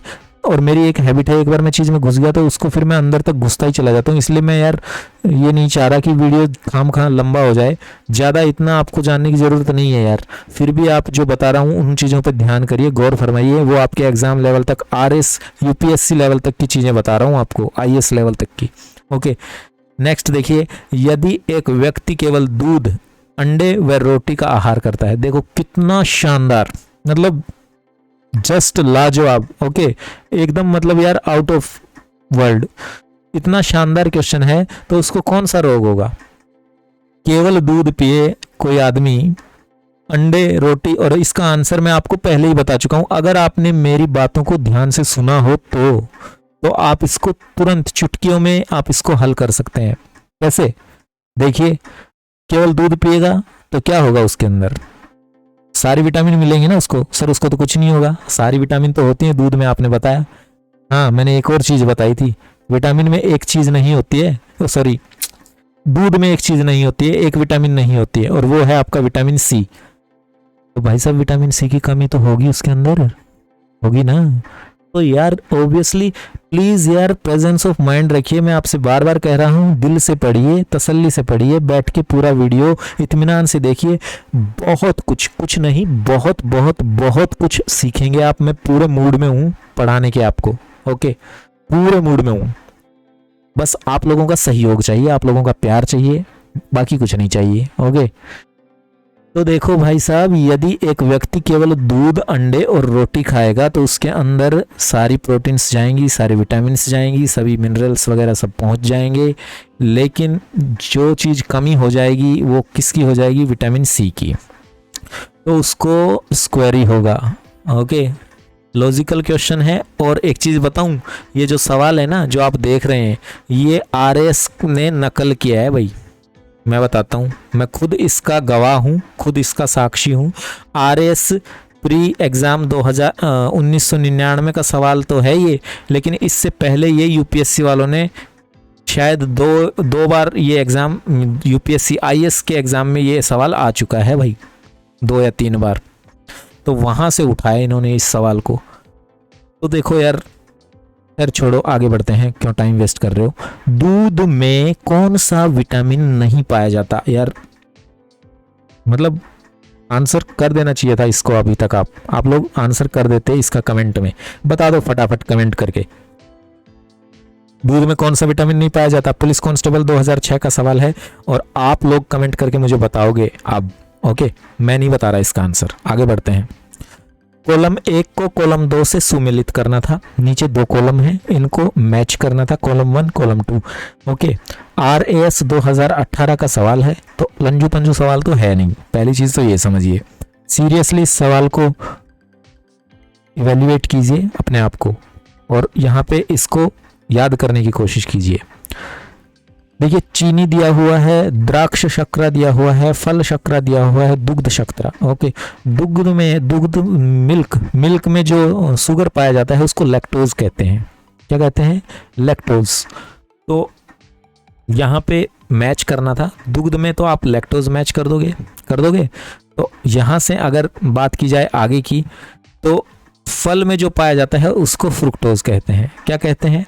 जो ऑप्शन बी है ये आपका फलों में पाया जाता है। ऑप्शन नंबर बी जो है इसका होगा फ्रुक्टोज। ओके, ऑप्शन नंबर 1 से मैच हो जाएगा। फिर आपका आता है ऑप्शन नंबर ए, जिसको द्राक्ष शर्करा। अब ये क्या है सर? तो द्राक्ष शर्करा जो होती है ना, ये आपकी, इसको कहते हैं लैक्टोज। क्या कहते हैं? लैक्टोज। द्राक्ष शर्करा को लैक्टोज कहते हैं। दूध शर्करा को, बताइए दूध शर्करा को क्या कहेंगे यार? दूध शर्करा को लैक्टोज कहते हैं। ओके, यहाँ पे क्या दे रखा है? ऑप्शन 3 देखते हैं एक बार। ए का ऑप्शन मैच कर रखा है इन्होंने 4 से। देखिए यहाँ पे गलत दे रखा है भाई, है ना? ये दूध जो मिल्क में पाई जाने वाली शुगर है ना, उसको लैक्टोज कहते हैं। यहाँ पे गलत आंसर दे रखा है इन्होंने, सरासर गलत। आप चेक कर लीजिए। ओके, दूध में पाई जाने वाली जो शुगर है उसको लैक्टोज कहते हैं। गलत मैच कर रखा है, आंसर गलत दे रखा है इन्होंने। चेक करके देखना नेट के ऊपर। आगे बढ़ते हैं, अगला सवाल देखते हैं। हमारे देश में एनीमिया की सबसे बड़ी वजह निम्नलिखित में से किस तत्व की कमी है? हमारे देश में जो एनीमिया होता है, एनीमिया मैंने समझाया था, खून की कमी। ओके, तो इंडिया में खून की कमी होती है, एनीमिया होता है, उसकी सबसे बड़ी वजह है कौन से तत्व की कमी है? तो यार अमीनिया तो लोहे की कमी से होता है, हमने पढ़ा है अभी, है ना? तो याद हो जाना चाहिए था अब तक तो आपको। तो यहाँ पे आंसर है लोह। अब आगे बढ़ते हैं और अगले सवाल देखते हैं, और आई होप आप इंजॉय कर रहे होंगे। देखिए जो बच्चे दिल से पढ़ते हैं ना, और जो दिल से वास्तव में कुछ सीखना चाहते हैं, रट्टे वाला काम जो करना चाहते हैं, उनके लिए बोरियत हो सकता है, लेकिन यहाँ पे जो दिल से कुछ सीखना चाहते हैं और परमानेंटली वास्तव में अपनी नॉलेज गेन करना चाहते हैं, वो भी लाइफ लॉन्ग, हमेशा के लिए, तो उनके लिए ये बहुत एंटरटेनिंग और बहुत ही ज़बरदस्त वीडियो सीरीज़ है आज की ये। अगला सवाल है, सूर्य की किरणें मानव शरीर के लिए निम्न कारणों से उपयोगी होती हैं। क्यों उपयोगी होती हैं? ये क्या करती हैं? त्वचा को विटामिन डी देती हैं। मैंने बताया था सर्दियों में सूर्य की धूप में बैठ के धूप सेकिए, विटामिन डी मिलेगा, फ्री ऑफ कॉस्ट मिलेगा। तो यहाँ पे त्वचा को विटामिन डी देती हैं, यही सही जवाब है। पुलिस कांस्टेबल जनवरी 2013 का ये सवाल है। अगला सवाल देखिए, विटामिन ई विशेषतः किसके लिए महत्वपूर्ण है? तो विटामिन ई मैंने बताया था ना यार, त्वचा के लिए, है ना? त्वचा के लिए और ऊतकों के समान स्वास्थ्य के लिए। ठीक है, तो यहाँ पे आपका ऑप्शन त्वचा वाला तो नहीं दे रखा है इन्होंने, तो क्या दे रखा है? दांतों के विकास के लिए नहीं, दांतों के विकास के लिए कौन सा विटामिन सही रहेगा? Vitamin C. ओके, कार्बोहाइड्रेट उपापचय के लिए नहीं, लिंग ग्रंथियों की सामान्य क्रिया नो, ये भी गलत है। ऑप्शन 4 उपकला यानी कि ये बिल्कुल सही है, ऊतकों के समान स्वास्थ्य के लिए, ये आंसर है इसका। Okay, option number 4। अब अगला सवाल देख ले हैं, चलिए इसकी एक्सप्लेनेशन देख लेते हैं, व्याख्या देखते हैं। विटामिन ई का प्रमुख स्रोत तेल, गेहूं, अंडे की जर्दी जो होती है, वो अंडे की जर्दी, ओके, वो विटामिन ई का अच्छा स्रोत है। सोयाबीन, ये सब विटामिन ई के स्रोत है। यह कोशिका कला की सुरक्षा, जननिक एपिथेलियम की वृद्धि, पेशियों की क्रियाशीलता के लिए उत्तरदायी है। ओके, इसकी कमी से जनन क्षमता में कमी, जननांग तथा पेशियां कमजोर हो जाती हैं। विटामिन ई जो है ये हमारी मांसपेशियों के मूवमेंट्स के लिए और इनकी अच्छी हेल्थ के लिए जिम्मेदार होता है। विटामिन ई की कमी से नपुंसकता आती है। ओके, और ये मैं आपको पहले भी बता चुका हूं, तथा पेशियां कमजोर होती हैं। मांसपेशियां भी कमजोर हो जाती हैं विटामिन ई की कमी से। आगे बढ़ते हैं। निम्नलिखित में से विटामिन सी क्या कह रहा है, निम्नलिखित में से कौन सी मद विटामिन है। अब मद विटामिन कौन सी है बताइए। तो मद विटामिन होगी आपकी option number B, riboflavin. Okay, option number B बिल्कुल करेक्ट आंसर है, राइबोफ्लेविन मद विटामिन। ओके, राइबोफ्लेविन किसका रासायनिक नाम है, B2 का, vitamin B2 riboflavin. Okay, thiamine vitamin B1। Okay, retinol vitamin A, ascorbic acid vitamin C का। तो याद हो जाने चाहिए थे अब तक नाम आपको। व्याख्या देखिए कि कैरोटीन जो होता है ये एक प्रोटीन होता है, इंसुलिन एक हार्मोन होता है, और एंड्रीनेलिन जो है ये भी एक हार्मोन होता है, और एंड्रीलेनिन को ही इमरजेंसी हार्मोन कहते हैं। ओके, आपातकाल हार्मोन। तो याद रखिएगा यहाँ पे ये एक्स्ट्रा फैक्ट जो मैं आपको बताते चल रहा हूँ ये भी बहुत बार एग्जाम्स में आते हैं। नेक्स्ट क्वेश्चन देखिए, मछलियों के यकृत होता है लीवर। ओके, मछलियों के लीवर में लीवर तेल जो होता है, फिश कोड लीवर ऑयल आता है ना, मेडिकल पे आप जानते होंगे, शायद मेडिकल शॉप पे मिल जाता है कोड लीवर ऑयल, इसकी टैबलेट्स भी मिलती हैं। तो इसको जो मछलियों का यकृत तेल होता है इसमें कौन सी विटामिन ज़्यादा मात्रा में मिलती है। तो ये विटामिन डी का बहुत अच्छा स्रोत होता है, विटामिन डी का। व्याख्या देखिए, मछलियों के लीवर तेल में विटामिन डी की प्रचुरता होती है। विटामिन डी प्राप्त करने के अन्य प्रमुख स्रोत अंडे का पीला भाग जिसको कि एग योल्क कहते हैं, विटामिन डी युक्त दूध और बटर तथा धूप सेकना, ये विटामिन डी के स्रोत हैं। विटामिन डी की कमी से रिकेट्स नामक रोग हो जाता है, ये भी मैं बता चुका हूँ स्टार्टिंग में। मछलियों के लीवर के तेल से विटामिन ए भी पाया जाता है। तो विटामिन ए और विटामिन डी दोनों ही इस कोड लीवर ऑयल में पाए जाते हैं। ये ज़रूर आपको यूज़ करनी चाहिए as a food supplement in your daily life, अच्छा रिजल्ट देती है। मैंने इसको पर्सनली यूज़ किया हुआ है, लेकिन अधिक लंबे समय के लिए आप इसको कृपा करके यूज़ ना करें। ओके, ज़्यादा लंबे समय के लिए आप इसको यूज़ ना करें, कभी दबा के खाने लग जाएं और 6 महीने 7 महीने खाते ही जा रहे हैं। ठीक है, ये होता है केवल आपका 10-20 दिन, महीना भर, बस, इससे ज़्यादा नहीं। ओके, रेगुलर नहीं करना इस चीज़ को, क्योंकि इसका नुकसान भी होता है। बहुत सारी विटामिन अगर हमारे शरीर में ज़्यादा हो जाती हैं, कोई सी विटामिन ऐसी भी होती हैं कुछ विटामिन्स, तो वो नेगेटिव इफेक्ट डालती हैं हमारी हेल्थ पे। ओके, तो be conscious about that. Okay, next question, vitamin B6 की कमी से पुरुष में क्या होता है। B6 की कमी से पुरुष में क्या होता है। तो B6 की कमी से अरक्तता होती है। विटामिन B6 का दूसरा नाम पिरिडॉक्सिन है, पिरिडॉक्सिन। ओके, और इसका प्रमुख सोर्स जो है दूध, ईस्ट, अनाज, मांस, जिगर, मछली इत्यादि हैं। इसकी कमी से एनीमिया यानी कि अरक्तता। ओके, अरक्तता क्या होती है, एनीमिया। अब ये अनीमिया क्या बीमारी है। तो अनीमिया यार खून की कमी है, मैं आपको बता चुका हूँ। अनीमिया जो है ये खून की कमी को कहा जाता है।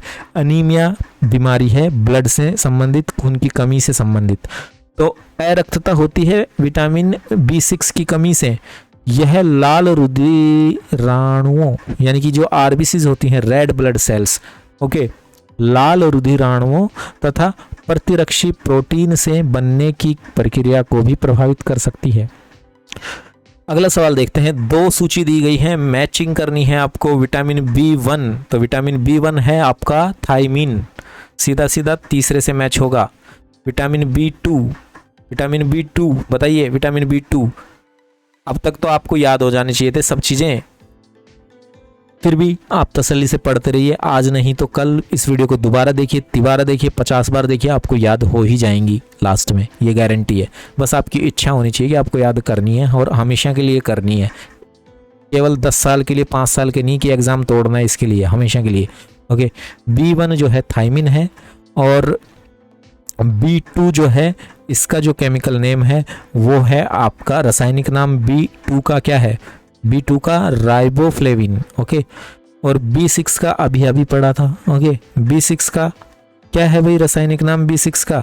B6 का रासायनिक नाम है पिरिडॉक्सिन। Okay, पिरिडॉक्सिन B6। और B12 तो आप जानते ही हो, विटामिन B12 का रासायनिक नाम है साइनोकोबालेमिन। ओके, कोबालेमिन। विटामिन B2 का अन्य नाम बताइए। विटामिन B2 का अन्य नाम क्या है? विटामिन B2 का अन्य नाम क्या है? राइबोफ्लेविन। सही उत्तर ऑप्शन नंबर 3। आगे बढ़ते हैं, व्याख्या भी देखेंगे। चलो व्याख्या देखते हैं।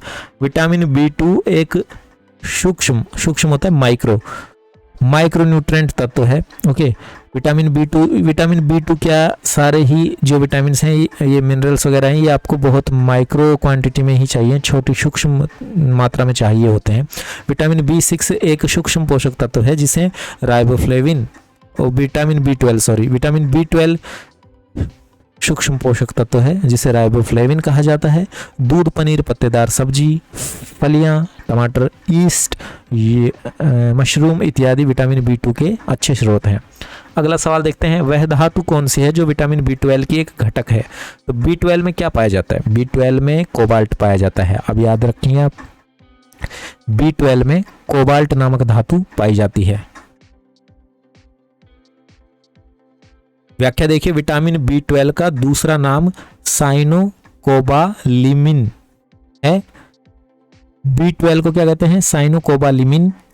और इसका स्रोत है मांस, मछली, जिगर, अंडा, दूध इत्यादि। इसका काम वृद्धि करना, डेवलपमेंट करना, और जो ब्लड सेल्स होती हैं, रुधिराणुओं का निर्माण करना, उनका मतलब प्रोडक्शन करना। ओके, और न्यूक्लियस जो होता है, न्यूक्लिक एसिड जो होता है, उसका संश्लेषण भी करता है ये।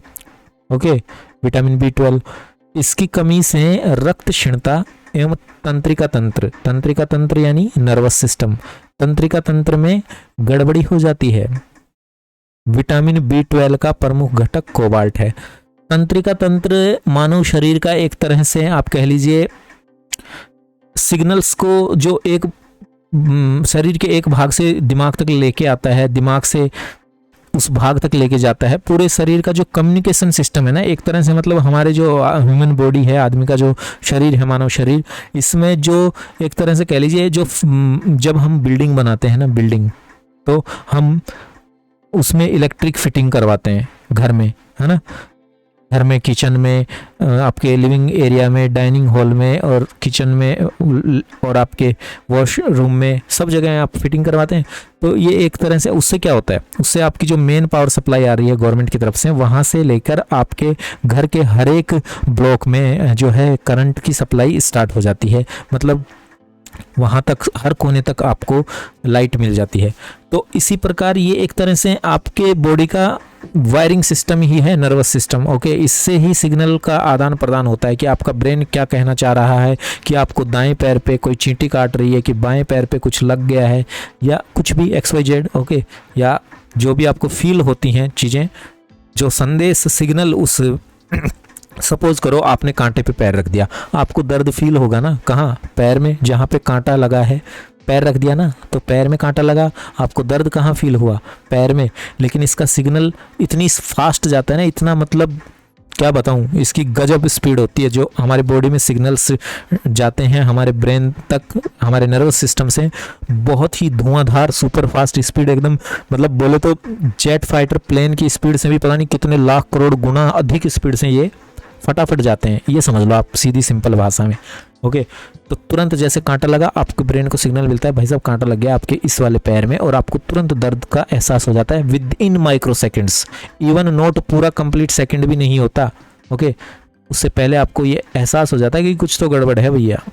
चलिए आगे बढ़ते हैं और अगला सवाल देखते हैं। हम अगला सवाल देख रहे हैं, ये रहा अगला सवाल। ये कह रहा है, छिली हुई सब्जियों को धोने से कौन सा विटामिन निकल जाता है? तो पानी में जो घुल जाते हैं वही तो विटामिन निकलेंगे भाई साहब। जब आप सब्जी काट के धुलोगे, आपकी मम्मी लोग या आपकी वाइफ्स, आपकी बीवियां, आपकी माताएं, बहनें, उनको जरा बताइए कि सब्जी को साबुत जब खरीद के लाए ना सब्जी मंडी से, जब वो साबुत हो, जब उस पर चाकू छुरी या कोई भी चीज़ चली ना हो, काट पीट ना करा हो, उसको साबुत को ही धो लें अच्छे से। बाद में अगर धुल दिया तो उसमें जो भी विटामिन्स हैं, जो पानी में जल में घुलनशील होती हैं यार, है ना, पानी में घुलने वाली होती है ना, मेरे नाम को छोड़कर बाकी सभी पानी में बह जाता है। ओके, तो वो विटामिन्स आपकी सारी पानी में मिक्स होकर निकल जाती हैं और आपको कोई फायदा नहीं होता उन विटामिन्स का। तो यहाँ पे पूछा है कि छिली हुई सब्जियों को अगर पानी में धोओगे तो कौन सा विटामिन निकल जाएगा? क्या विटामिन ए निकल जाएगा? विटामिन ए, ये तो मेरे नाम में आता है लेटर, तो मेरे नाम में आएगा तो फैट में सोल्यूबल है ना, वसा में, तो पानी से क्या फर्क पड़ेगा? कुछ फर्क नहीं पड़ेगा, वहीं रहेगा, हटेगा नहीं। ओके, विटामिन सी ये भाग जाएगा भाई। ओके, ये मेरे नाम में नहीं है तो ये पानी में घुलनशील है। और विटामिन डी और विटामिन ई ये भी मेरे नाम में हैं और ये भी टिके रहेंगे। ऑप्शन हो गया सी। ओके, विटामिन सी हट जाएगा। अगला सवाल देखते। ओहो, थोड़ा सा गड़बड़ हो गया, just wait, give me a second. Oh yeah we are right there, just wait wait wait. कहाँ गए हम? एक्सप्लेनेशन, मानव शरीर के लिए उपयोगी 13 प्रमुख विटामिनों में से चार जो हैं वो वसा में घुलनशील हैं। Vitamin D, vitamin A, vitamin E, vitamin के, ये हैं फैट सोल्यूबल, वसा में घुलने वाले। तथा 9 इनके अलावा जितने भी बाकी हैं वो सारे आपके जल में घुलनशील हैं। सिंपल बोलूं तो विटामिन बी और सी, लेकिन ये 9 कैसे हो गए? तो ये आपके B1, B2, B3, B4, B5, B6, B7, B8, B9, B12 है ना, इस तरीके से करके आपके विटामिन सी तक आपके यहाँ पे 9 हो जाएंगे। इस तरीके से आप सिंपल याद रख सकते हैं। मैं उन लोगों को भी ध्यान में रखते हुए पढ़ा रहा हूँ जो बिल्कुल साइंस से हैं, जिनका कोई लेना देना नहीं है, कोई वास्ता नहीं रहा। तो मैं चाहता हूँ एकदम सिंपल भाषा में आप तक चीज़ें पहुँचाऊँ। ज़्यादा कॉम्प्लेक्स करूँगा तो फिर दिक्कत हो जाएगी समझने में, है ना। तो आसान से आसान भाषा में समझाने की कोशिश कर रहा हूँ। नेक्स्ट क्वेश्चन देखिए, बच्चों में सूखा रोग तथा वयस्क में, अडल्ट्स जो होते हैं वयस्क में, ऑस्टियोपोरोसिस का कारण क्या है? तो वही है विटामिन डी, हड्डियों से संबंधित रोग हैं ये आपके। और ऑस्टियोपोरोसिस में हड्डियां काफ़ी सॉफ्ट बन जाती हैं और ये विटामिन डी की कमी के कारण होता है। तो ऑप्शन सी यहाँ से सही जवाब मिलेगा आपको, ऑप्शन नंबर 3, विटामिन डी की कमी। अगला सवाल देखिए, ओहो व्याख्या भी दे रखी है, व्याख्या पढ़ते हैं।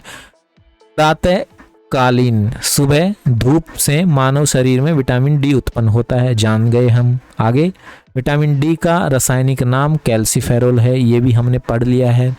यह फैट सोल्यूबल है यानी वसा में घुलनशील है, ये भी हमने पढ़ लिया है। यह विटामिन हड्डियों को मजबूती प्रदान करने में सहायता देती है, बिल्कुल सही, ये भी जानते हैं हम। चलिए आगे बढ़ते हैं। इसकी कमी से बच्चों में रिकेट्स और एडल्ट्स में ऑस्टियोमलेशिया नामक रोग होता है।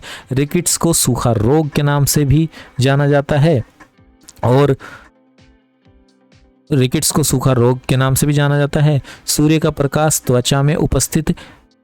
त्वचा में जो हमारा इर्गिस्ट्रॉल का विटामिन डी में परिवर्तन कर देता है। ओके, ये एक ऑयल होता है आपकी स्किन में, उसको कन्वर्ट किया जाता है सनलाइट द्वारा विटामिन डी में।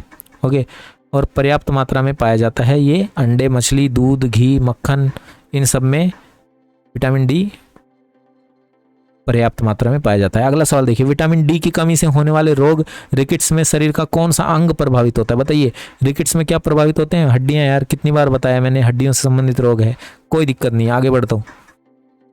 बच्चों के अंगों की अस्थियां मुड़ जाती हैं यदि किस चीज की कमी हो जाए? यदि कमी हो जाए विटामिन डी की। ओके, ऐसे उड़ाओगे, मतलब ये वीडियो देखने के बाद आप भी ऐसे ही उड़ाओगे सवालों को, और यही सवाल आएंगे, इनके अलावा कोई सवाल बनते ही नहीं है भाई साहब। ओके, जो मतलब मोस्ट इंपॉर्टेंट क्वेश्चंस है ना, वही यहाँ से आपको दिखाए जा रहे हैं वीडियो में। अगला सवाल देखिए कि कौन सा विटामिन हमारे शरीर में सबसे अधिक तीव्रता से बनता है? सबसे तेजी से विटामिन डी ही बनता है हमारे शरीर में। और विटामिन डी और विटामिन ए, ये 2 ही विटामिन हैं जो मानव शरीर में संश्लेषित हो सकते हैं, बन सकते हैं, बाकी सब बाहर से लेने होते हैं। ओके, व्याख्या देखिए, हमारे शरीर में विटामिन डी का संश्लेषण सूर्य के प्रकाश में उपस्थित पराबैंगनी किरणों द्वारा, त्वचा के कोलेस्ट्रॉल द्वारा होता है। ओके, आगे बढ़ते हैं। प्रातःकाल धूप में मानव शरीर में कौन सा विटामिन उत्पन्न होता है? तो विटामिन डी, ऑफ कोर्स, बार बार पढ़ रहे हैं, याद हो गया है हमें। Let's move to next question. निशानता, निशानता किसकी कमी से होती है? तो विटामिन ए की कमी के कारण होती है ना निशानता। अरे निशानता वही है यार। निशा मतलब क्या होता है? निशा मतलब रात होता है। ओके, रात्रि, रजनी, निशा, ये सब पर्यायवाची तो हैं, सिनोनिमस शब्द हैं। ओके, तो निशानता कह दिया इसको, रतौंदी को। ओके, रतौंदी, रात और औंधी को जोड़ के रतौंदी बना दिया। यहाँ पे निशानता, रतौंदी, नाइट ब्लाइंडनेस सब एक ही है यार। ओके, ये सारी विटामिन ए की बीमारी है और एक ही बीमारी है, उसके अलग अलग नाम है। निशानता को, ये देखो लिखा हुआ है यार इन्होंने, निशानता को रतौंदी भी कहते हैं, जो विटामिन ए की कमी के कारण होता है। विटामिन ए हरी सब्जियों में पाया जाता है, बार बार बता चुका हूँ।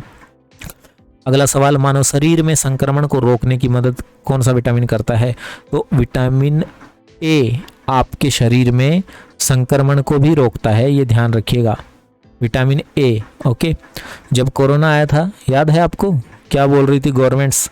टीवी पे जो न्यूज़ एंकर्स थे वो क्या जानकारियां दे रहे थे कि फल खाइए, हरी सब्जियां खाइए और इम्यून सिस्टम को स्ट्रांग बनाइए। तो संक्रमण फैल रहा था ना, कोरोना का संक्रमण था, और संक्रमण को रोकना, विटामिन ए की डोज को बढ़ा देना, इनटेक को बढ़ा देना, आपकी डाइट में विटामिन ए को बढ़ा देना, तो संक्रमण को रोकता है विटामिन ए। याद हो गया? अब याद रहेगा आपको लाइफ टाइम। विटामिन ए का रासायनिक नाम रेटिनॉल है, ये तो मैं आपको याद करवा चुका हूँ। रेटिना से जोड़कर, दृष्टिपटल जो आंख में होता है उससे जोड़कर मैं रेटिनॉल, विटामिन ए कैसे जोड़ा था? विटामिन ए की कमी के कारण रेटिना के रोग होते हैं, या कह लीजिए आंखों के रोग होते हैं। आंख में रेटिना होता है तो रेटिनॉल, विटामिन ए, यह मानव शरीर में संक्रमण को भी रोकने में मदद करता है। जबकि विटामिन बी की कमी के कारण, B1 स्पेशली बोलूँ तो B1, ओके, वैसे बी की कमी के कारण भी कह सकते हैं। वैसे मैं चाहूँगा या मैं कहूँगा या मैं सजेस्ट करूँगा कि आप विटामिन B1 को ही याद करें, बेरी बेरी से लिंक कर विटामिन B1 की कमी के कारण बेरी बेरी होता है, विटामिन सी की कमी से स्क्वेरी होता है, तथा विटामिन डी की कमी से सूखा रोग होता है। सूखा रोग को रिकेट्स भी कहते हैं। अस्थियां इसमें प्रभावित होती हैं। और क्या चाहिए? आगे बढ़ो। निम्नलिखित में से किसका संश्लेषण लीवर में यकृत द्वारा किया जाता है? तो लीवर में आपका विटामिन के बनता है भाई साहब। ओके, लीवर के अंदर विटामिन के बनता है, याद रखिएगा। लीवर के अंदर विटामिन के ऑप्शन आएगा आपका, सही जवाब है। लीवर के अंदर विटामिन के बनता है। अब आगे बढ़ते हैं और अगले सवाल देख लेते हैं। ओके, मुझे लग रहा है कि वीडियो काफ़ी लंबा हो जाएगा यार, फिर भी कोई बात नहीं, मज़ा आ रहा है पढ़ने में तो पढ़ते रहते हैं, क्या दिक्कत है? कौन सी ट्रेन छूट रही है हमारी? अगला सवाल देखते हैं। यहाँ पे है व्याख्या दे रखी है, देखो। लीवर यानी कि यकृत विटामिन के का संश्लेषण करता है। विटामिन के खून का स्कंदन यानी कोगुलेशन, वही थक्का बनना, उसको अंग्रेजी में बायोलॉजिकल टर्म है कोगुलेशन। थक्का जो बनता है ना खून का, उसी को कहते हैं, उस प्रक्रिया को कोगुलेशन कहते हैं। इसमें ये सहायक होता है, ये बता चुका हूँ, थक्का बनाने में सहायक होता है, खून का थक्का जमने में विटामिन के सहायक होता है। यह है प्रोथ्रोम्बिन नामक पदार्थ के संश्लेषण में सहायक होता है। विटामिन के जो होता है ये प्रोथ्रोम्बिन नामक पदार्थ के संश्लेषण में सहायक होता है, और ये दोनों पदार्थ मिलकर ही, मतलब विटामिन के और ये प्रोथ्रोम्बिन जो है, ये दोनों मिलकर ही खून का थक्का बनाते हैं, ये भी याद रखिएगा। अगला सवाल है, दो सूची है, मैच करना है, तो पत्तेदार सब्जी ऑब्वियसली विटामिन ए, सही जवाब विटामिन ए होगा। कच्ची पत्ता गोभी, यार क्या होगा कच्ची पत्ता गोभी खाने से? बताइए क्या मिलेगा आपको, क्या मिलेगा, कौन सी विटामिन मिलेगी कच्ची पत्ता गोभी खाओगे तो ऑप्शन 2 यहाँ पे सही है, यानी कि विटामिन ए से पत्तेदार सब्जियां खाने से विटामिन ए मिलेगा। ओके, कच्ची पत्ता गोभी खाओगे तो आपको विटामिन सी मिलेगा। ओके, और मध्यकार खमीर खाओगे, अब ये मत पूछना सर आपने तो बोला था खट्टी चीज़ों में सी पाई जाती है। हाँ, मैंने बोला था और बिल्कुल सही बोला था, लेकिन कुछ एक्सेप्शंस भी हैं, कुछ चीज़ें ऐसी होती हैं। देखो, अब ये जो पत्ता गोभी है ना, यहाँ पे इसमें सी पाया तो जाता है, लेकिन बहुत ही कम मात्रा में। ओके, कंपेयर्ड टू खट्टी चीज़ें, अगर आप इसकी तुलना करोगे दही, नींबू और वो आंवला से, तो ये कहीं नहीं ठहरता विटामिन सी के मामले में। ओके, लेकिन यहाँ पे ऑप्शन है तो हमारे पास और कोई ऑप्शन नहीं है ना खट्टी चीज़ का, नहीं तो हम सी से नींबू को जोड़ देते, नींबू होता तो आंवला होता तो यहाँ पे कच्ची पत्ता गोभी है, ये विटामिन सी से जुड़ेगा। तो खमीर पूछा है विटामिन, ऑप्शन सी में खमीर जो है ये आपका विटामिन B1 अभी पढ़ा हमने। गेहूं का अंकुर तेल, गेहूं अंकुर तेल ये किसका स्रोत है भाई?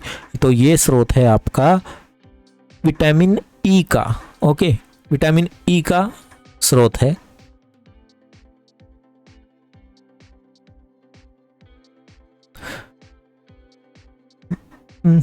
आगे बढ़ते हैं। गाजर निम्नलिखित में से किस विटामिन का संपन्न स्रोत होता है? गाजर ऑब्वियसली विटामिन ए का स्रोत होता है। ओके, कैरेट जो होता है is a good source of vitamin A. सर्दियों में दबा के गाजर खाया करो, जूस निकाल के पिया करो। ओके, व्याख्या देखो, गाजर में विटामिन ए प्रचुर मात्रा में पाया जाता है। विटामिन ए का रासायनिक नाम रेटिनॉल है।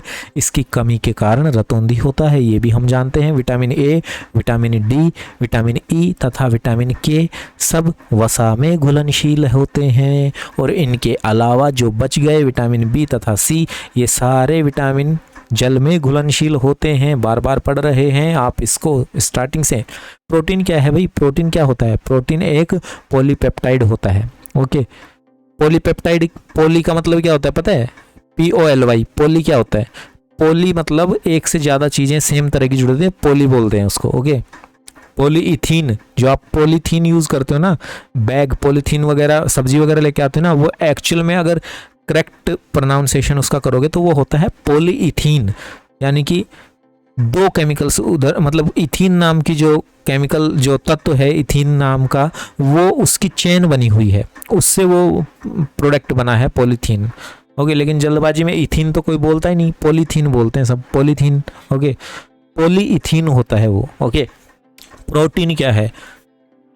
तो प्रोटीन क्या है भाई? पॉलीपेप्टाइड्स है, यानी कि पेप्टाइड्स की एक चेन है। आगे देखो, प्रोटीन मुख्यतः पॉलीपेप्टाइड्स होता है। प्रोटीन का निर्माण अमीनो अम्ल से मिलकर होता है, अमीनो एसिड से मिलकर प्रोटीन बनती हैं। अमीनो एसिड जो है एक दूसरे से पेप्टाइड बॉन्ड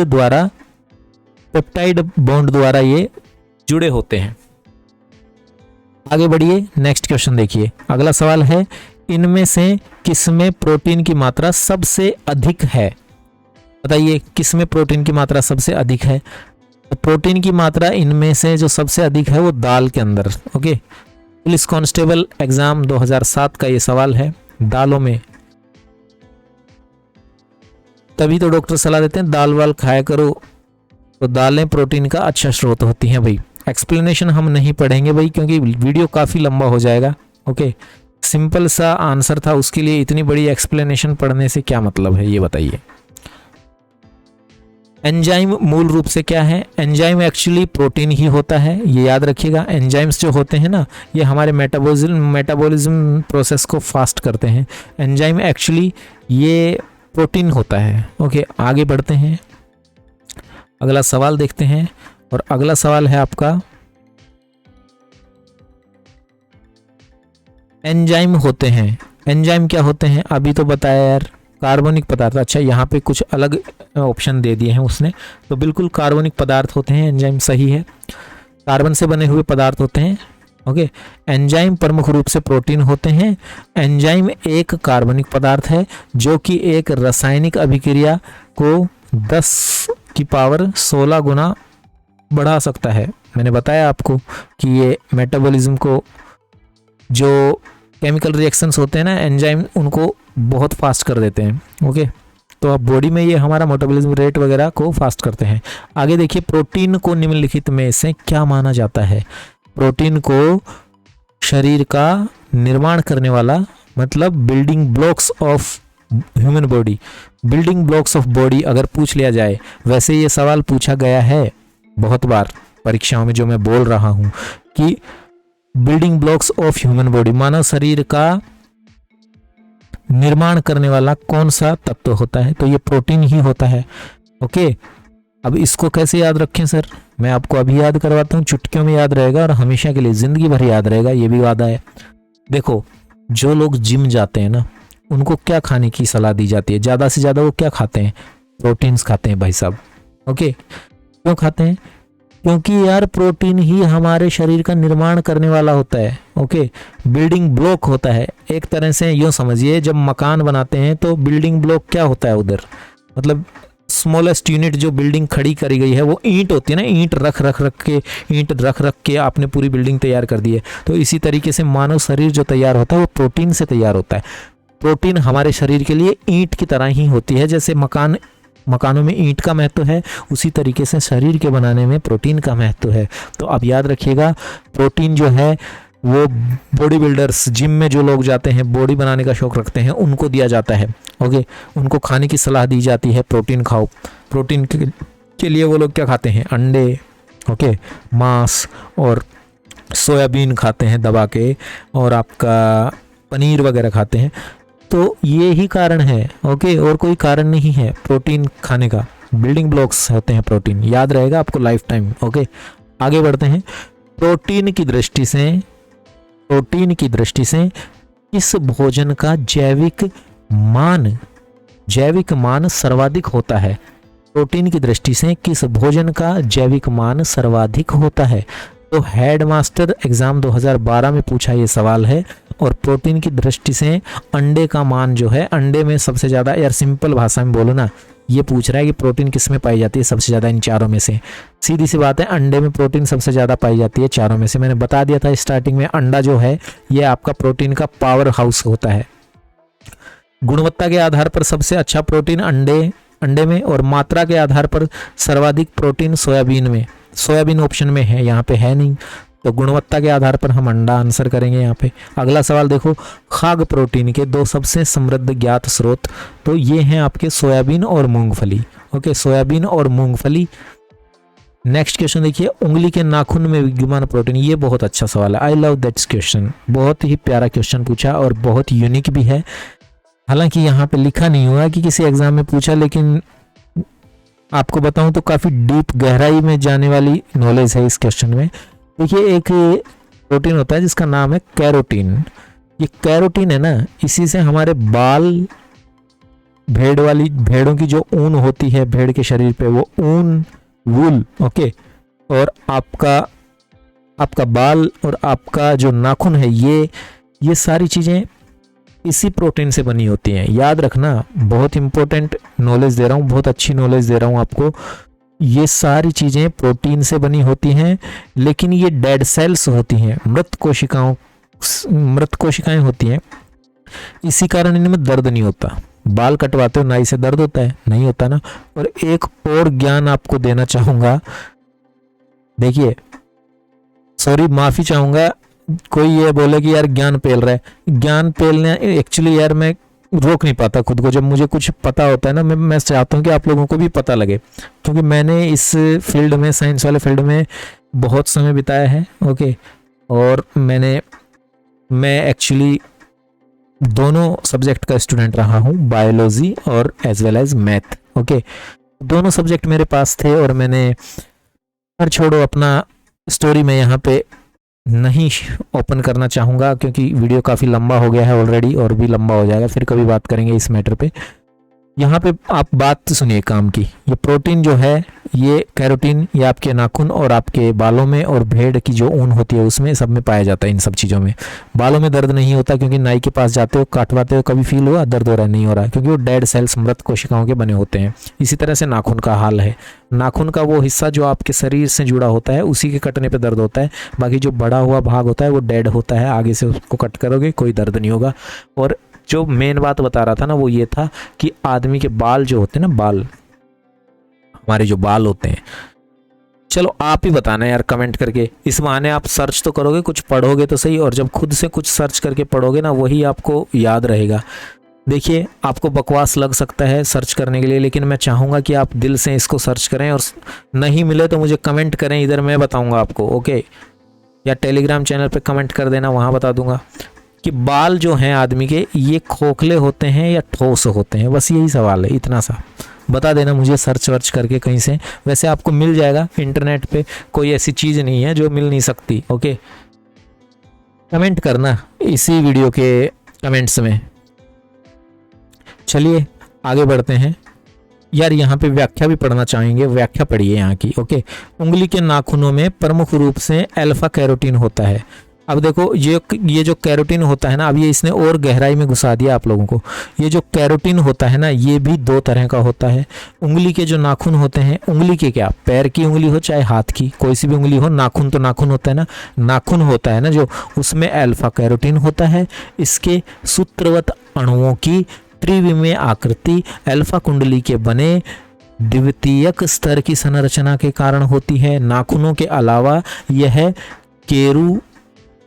कशेरुकी जंतुओं में टल्क पंजे पर, पंख वगैरह में भी पाया जाता है बर्ड्स के। हाँ ऑफ कोर्स, मैं बताना भूल गया आपको, रोम, सींग, खुर, ये सारी चीजें। भाई खुर क्या है, खुर जो होते हैं पशुओं के होते हैं ना। जब आदमी के नाखून हैं तो पशुओं के नाखून नहीं होंगे क्या, तो पशुओं के नाखून जो होते हैं उनको खुर कह देते हैं। तो जब वो भी खुर भी नाखून ही है ना, तो वहां पे भी कैरोटीन मिलेगा, अल्फा कैरोटीन ही पाया जाता है वहां पे भी। तो इसमें कोई खास ध्यान रखने वाली बात नहीं है, इजी है, लॉजिकल है। अगला सवाल देखिए, निम्नलिखित में से सबसे मीठी शर्करा कौन सी होगी। वाह, बहुत ही अच्छा सवाल, और कम से कम 3 से 4 एग्जाम्स में मैं इसको देख चुका हूं खुद इस सवाल को। सबसे मीठी शुगर पूछी है इन चारों में से, तो आंसर होगा आपका फ्रुक्टोज। फ्रुक्टोज होती है फलों में, जो फलों में पाई जाने वाली। ओके, अब व्याख्या देखते हैं। फ्रुक्टोज एक मोनोसैकेराइड शर्करा होती है जो कि प्रकृति से सबसे मीठी शर्करा है, और इसको फल शर्करा भी कहते हैं। ओके, ऑप्शन देखिए, सुक्रोज था, ग्लूकोज था, माल्टोज था, फ्रुक्टोज था। फ्रुक्टोज सबसे मीठी जो शर्करा है फ्रुक्टोज है, फलों में पाई जाती है। याद कैसे रखोगे, फल खाते हो ना, आम खाते हो, हा, मीठा रसीला आम जब खाते हो आप, वाह क्या मज़ा आ जाता है, कितना मीठा होता है यार, जो नेचुरल, मतलब बस मुंह में पानी आ रहा है। काफ़ी लोगों के, आपके भी आ सकता है किसी के, है ना। और पढ़ाई के समय मुंह में पानी आना हमारे माइंड को, हमारे कंसंट्रेशन को डिस्टर्ब कर सकता है। तो बस इतना ही सारा काफ़ी है, आप समझ जाओ आम खाने में कितना मीठा ज़बरदस्त होता है। और इसी से आप लिंक कर लो कि सबसे मीठी शर्करा जो होती है वो फ्रुक्टोज होती है और फलों में पाई जाती है, क्योंकि आम फलों का राजा है। ओके, और आम खाने में बहुत मज़ा आता है और ज़बरदस्त मीठा होता है। ये मिश्री से भी ज़बरदस्त मीठा होता है कई बार, मतलब रस का भरा होता है लबालब। आजकल तो यार पता नहीं कैसे कैसे आम आते हैं, भगवान जाने, उनमें इतने इतने थ्रेड्स टाइप, धागे टाइप निकलते हैं, मोटी सारी गुठली निकलती है और खट्टा और पता नहीं अजीब सा, है ना। खैर छोड़ो, आगे चलते हैं, नहीं तो दिक्कत हो जाएगी, फिर मुंह में पानी आने लगा है कई लोगों के। आगे बढ़ते हैं। मानव शरीर में कार्बोहाइड्रेट निम्नलिखित रूप में संग्रहित रहता है। मानव शरीर में कार्बोहाइड्रेट जो होता है ये आपका ग्लाइकोजन, ओके, ग्लाइकोजन के रूप में संग्रहित रहता है। और ग्लाइकोजन जो है ये लीवर में होता है संग्रहित। ये कहाँ होता है, 35% आपके लीवर में होता है और 45% इसका संग्रह है। 45 कहाँ, 65 ओके। चलो व्याख्या देखते हैं, व्याख्या में आपको समझ में आएगा। मानव शरीर में कार्बोहाइड्रेट ग्लाइकोजन के रूप में लीवर में 35% तथा पेशियों में, मतलब मसल्स में, मांसपेशियों में, मसल्स में 65%, ओके, 65%, 65%, ओके, 65% कहाँ पे स्टोर होता है, मसल्स में। 35% ग्लाइकोजन लीवर में स्टोर होता है। और कार्बोहाइड्रेट, ओके, कार्बोहाइड्रेट जो है इसका संग्रह होता है ग्लाइकोजन के रूप में। ठीक है, तो आगे बढ़ते हैं। ग्लूकोज की आवश्यकता होने पर निम्नलिखित में कौन सा अंग संचित ग्लाइकोजन को खंडित करके ग्लूकोज में परिवर्तित करता है। तो लीवर ही करेगा ना भाई, जब लीवर में ग्लाइकोजन इकट्ठा हो रहा है। भाई मांसपेशी तो कर नहीं सकती, मांसपेशी कोई फंक्शनल है क्या, उसका काम ये है सिर्फ आपके बॉडी मूवमेंट्स में सहायता करना, है ना। तो फंक्शनल ऑर्गन तो आपका देखा जाए तो लीवर ही है ना, तो लीवर ही करेगा ऑब्वियसली यार, लॉजिकल आंसर है। जब ग्लाइकोजन जो है वो स्टोर ही आपका 2 जगह होता है, 35% लीवर में, 65% मांसपेशियों में। ओके, तो मांसपेशी तो कुछ नहीं कर सकती ना, वो फंक्शनल ऑर्गेनिज्म, फंक्शनल ऑर्गन थोड़ी है वो। ओके, मतलब लीवर जो है वो क्या करेगा, सीधा सीधा समझो, यहाँ पे लीवर है ना, यही चेंज करेगा, ग्लाइकोजन को खंडित करके ग्लूकोज में परिवर्तित करता है आवश्यकता पड़ने पर। जब आप भूख के मारे, यहाँ पे थोड़ा सा और ज्ञान देना चाहूंगा आपको, सुनो आप ध्यान से। पहली चीज ये है, जब आपको टाइम पे भूख लगती है और आपको आपके पेट में HCl बनता है तो आपको भूख का एहसास होने लगता है। ओके, हाइड्रोक्लोरिक एसिड बनता है आपके पेट में थोड़ी सी मात्रा में, आपको भूख का एहसास करवाता है। आप बिजी हैं वीडियो बनाने में, कुछ करने में, ओके, गेम्स खेलने में, पढ़ाई करने में, या फिर कुछ और करने में, आपने खाना नहीं खाया, घंटा, 1.5 घंटा, आधा घंटा आपके पेट में भूख का एहसास रहता है। और अगर आपने उस दौरान खाना नहीं खाया तो फिर आपका भूख का एहसास खत्म हो जाता है। ओके,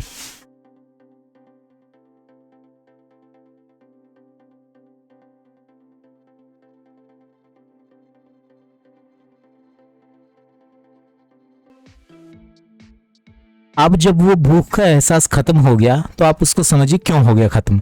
आपके शरीर को थी खाने की आवश्यकता, आपने उसको दिया नहीं। ओके, लीवर ने तुरंत एक्टिव होकर आपके लीवर में जो स्टोर था, क्या स्टोर था, ग्लाइकोजन, उसको कन्वर्ट कर दिया ग्लूकोज में, क्योंकि आपकी बॉडी को तुरंत जरूरत है एनर्जी की, और ग्लूकोज एनर्जी का ही रूप है।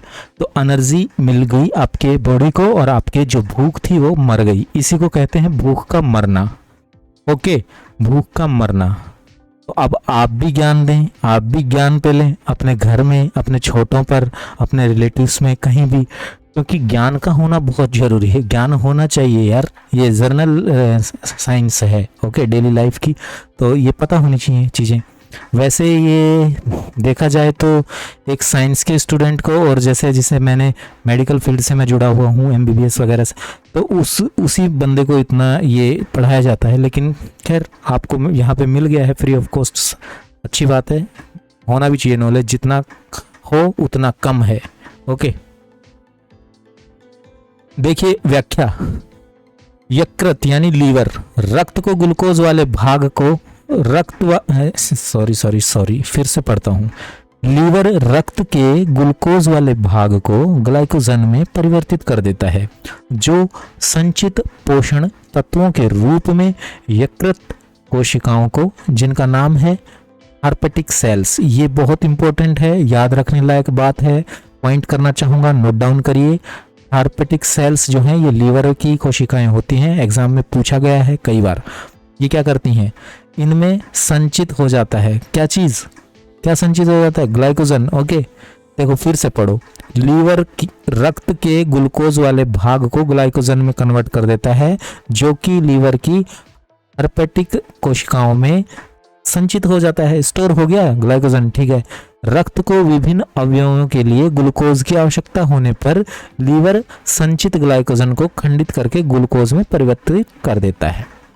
तो ये है आपका एक्सप्लेनेशन, और इसके अलावा बहुत सारा बेसिक नॉलेज और एडवांस नॉलेज और एक्स्ट्रा फैक्ट्स मैंने आपको लबालब भर के दिए हैं इस वीडियो में। ओके, तो गिव मी ए लाइक और ए सब्सक्राइब ऑल्सो। ओके, इस चैनल को लाइक करें, सब्सक्राइब करें, वीडियो को भी, और अगले वीडियो का आपको नोटिफिकेशन मिलता रहे, इसलिए जो सब्सक्राइब बटन के बगल में जो आइकन देख रहे हैं ना आप, घंटे का निशान देख रहे हैं ना, तो उसको ऑल पर अभी सेट कर लें। ओके, अब देखो निम्न में से कौन सी कृत्रिम शर्करा है, यानी कि आर्टिफिशियल शुगर पूछ रहा है, और कृत्रिम शर्करा कौन है, तो कृत्रिम शर्करा है एस्पार्टेम। ओके, तो ऑप्शन 2 सही जवाब है। LDC का सवाल है, LDC एग्जाम में पूछा गया था।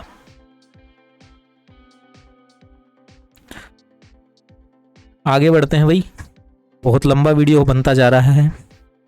निम्नलिखित में से कौन सी शुगर तत्काल ऊर्जा प्रदान करती है, तो तुरंत ऊर्जा कौन देता है, ग्लूकोन डी। ओके, तो ग्लूकोन डी से आपको क्या याद आएगा, ग्लूकोज, सीधा सीधा ग्लूकोज आंसर है यहाँ पे। ओके, तुरंत शक्तिदायक, देखा है ना DD1 पे ऐड, तुरंत शक्तिदायक ग्लूकोन डी, गर्मियों में खूब दबा के ऐड चलाती है ग्लूकोन डी, तो ग्लूकोज आंसर होगा। ये शर्करा जो होती है तत्काल मतलब तुरंत, बिना देरी किए हुए, तुरंत ऑन द स्पॉट, यहाँ पे तुरंत एनर्जी देती है आपको। व्याख्या बहुत लंबी चौड़ी है और पढ़ने से वीडियो और भी लंबा हो जाएगा। आगे बढ़ते हैं, अगले सवाल को देखते हैं। दूध के दही के रूप में जमने का कारण क्या है? दूध का दही बनना लैक्टोबैलिसिस कहलाता है। क्या कहलाता है भाई? लैक्टोबैसिलस। लैक्टोबैलिस ये जो बैक्टीरिया, सॉरी यार, बैक्टीरिया का ये नाम है लैक्टोबैलिसिस, इसी के कारण दही बनता है दूध का। तो मुझे लगता है बहुत सारे लोगों के दिमाग कभी दही बन गया होगा अभी तक पढ़ते पढ़ते, लेकिन खैर pardon me, just kidding, okay. और दूध का दही बनता है इस जीवाणु के कारण, जीवाणु यानी बैक्टीरिया, ओके। दूध से दही के रूप में जमने का कारण लैक्टोबैलिसिस नामक जीवाणु होता है। ये जीवाणु दूध में पाई जाने वाली लैक्टोज शर्करा को, मैंने बताया था दूध में जो शर्करा पाई जाती है उसका नाम लैक्टोज है। लैक्टो मानी दूध। इससे आपको बहुत सारी चीज़ें मैं याद करवा सकता हूँ, अभी सुनिए, अभी के अभी याद करिए, ओके। लैक्टोमीटर का संबंध है दूध से। दूध की प्योरिटी को नापता है कि आपका दूध या दूध में कितना पानी मिला रहा है, लैक्टोमीटर से आप नाप सकते हैं। मेडिकल पे जाइए, 50 से 100-200 रुपए की रेंज में आपको ये डिवाइस, ये यंत्र मिल जाएगा, लैक्टोमीटर, ओके। बोल देना लैक्टोमीटर दीजिए। लैक्टोमीटर से आप तुरंत चेक कर सकते हैं कि आपके दूध की प्योरिटी क्या है, कितना प्योर दूध है कि उसमें पानी मिला हुआ है। तो लैक्टो से लैक्टोमीटर बना है और लैक्टो से ही लैक्टोज बना है।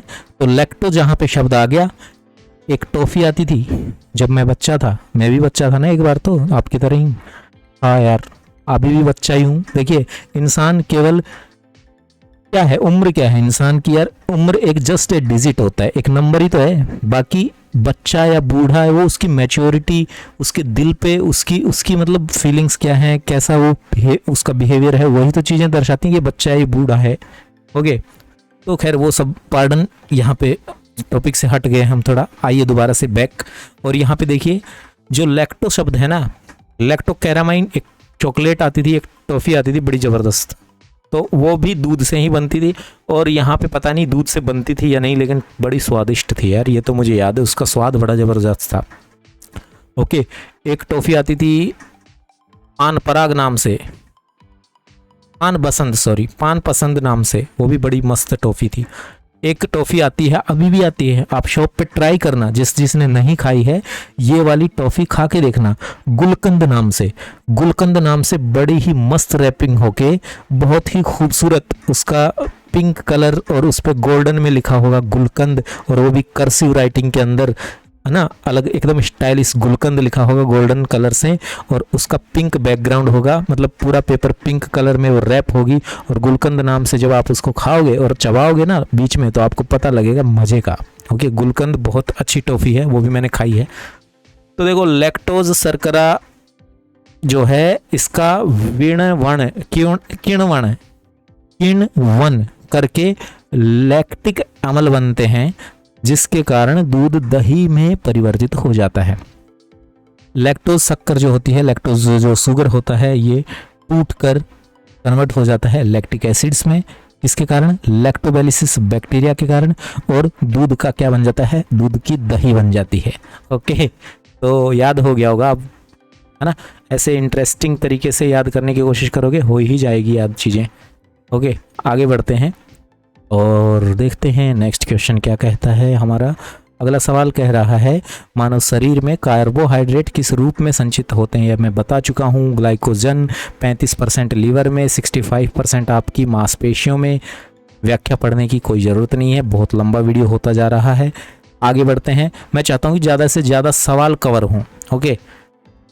वैसे जो मैंने बताई चीज़ें वो भी, उनको भी आप नज़रअंदाज नहीं कर सकते, ये मत समझना कि मैंने जो बताया वो काम का नहीं है, बहुत काम का है। अच्छे अच्छे टॉप लेवल के एग्जाम्स में, मतलब वर्ल्ड लेवल की बात कर रहा हूँ, भारत की बात नहीं कर रहा सिर्फ, ओके। दुनिया के टॉप मोस्ट एग्जाम्स में यूपीएससी का नाम आता है भाई, ओके। आईएएस का जो एग्जाम है ना, दुनिया की बात कर रहा हूँ, पूरी दुनिया की, पूरे ग्लोब की, पूरी धरती की, उसमें हमारे यूपीएससी का नाम आता है, उस एग्जाम की बात कर रहा हूँ। वहाँ तक के लेवल की चीज़ें करवाई है मैंने आपको इस वीडियो में, ठीक है। तो जो मैंने बातें बताई हैं उनको नज़रअंदाज मत कर देना कि वो सब काम की नहीं है, बहुत काम की हैं। और जो असली एग्जामिनर होता है ना, असली पेपर सेटर होता है, वो आपसे ऐसी चीज़ें पूछता है, तभी आपकी नॉलेज, आपकी कितनी गहरी नॉलेज है वो पता उसे तभी चल पाती है। और पेपर असली में पेपर वही होता है। अब आगे देखो, छोड़ो खैर इन चीज़ों को। कार्बोहाइड्रेट्स के अलावा हमारे आहार में ऊर्जा का एक प्रमुख स्रोत क्या होता है? तो कार्बोहाइड्रेट्स के अलावा हमारे शरीर में जो एनर्जी का एक प्रमुख स्रोत है वो फैट्स होता है। ये दो ही ऐसे सोर्स हैं जो मेनली ये दो ही हैं जो ऊर्जा हमें प्रदान करते हैं। एक तो कार्बोहाइड्रेट नंबर 1 पे, दूसरे नंबर पे फैट्स। अगर हमारे शरीर में कार्बोहाइड्रेट मौजूद है तो सबसे पहले हमें ऊर्जा मिलेगी कार्बोहाइड्रेट्स द्वारा। कार्बोहाइड्रेट्स हमारे बॉडी में जब खत्म हो जाएगा तो हमारे शरीर में जो भी फैट चर्बी जमा है वो ऊर्जा में परिवर्तित होती रहेगी। दोनों याद रखिएगा। Next, let's move to the next question. Honey, शहद। शहद में मुख्यतः क्या होते हैं? शहद में मुख्यतः कार्बोहाइड्रेट्स ही होते हैं।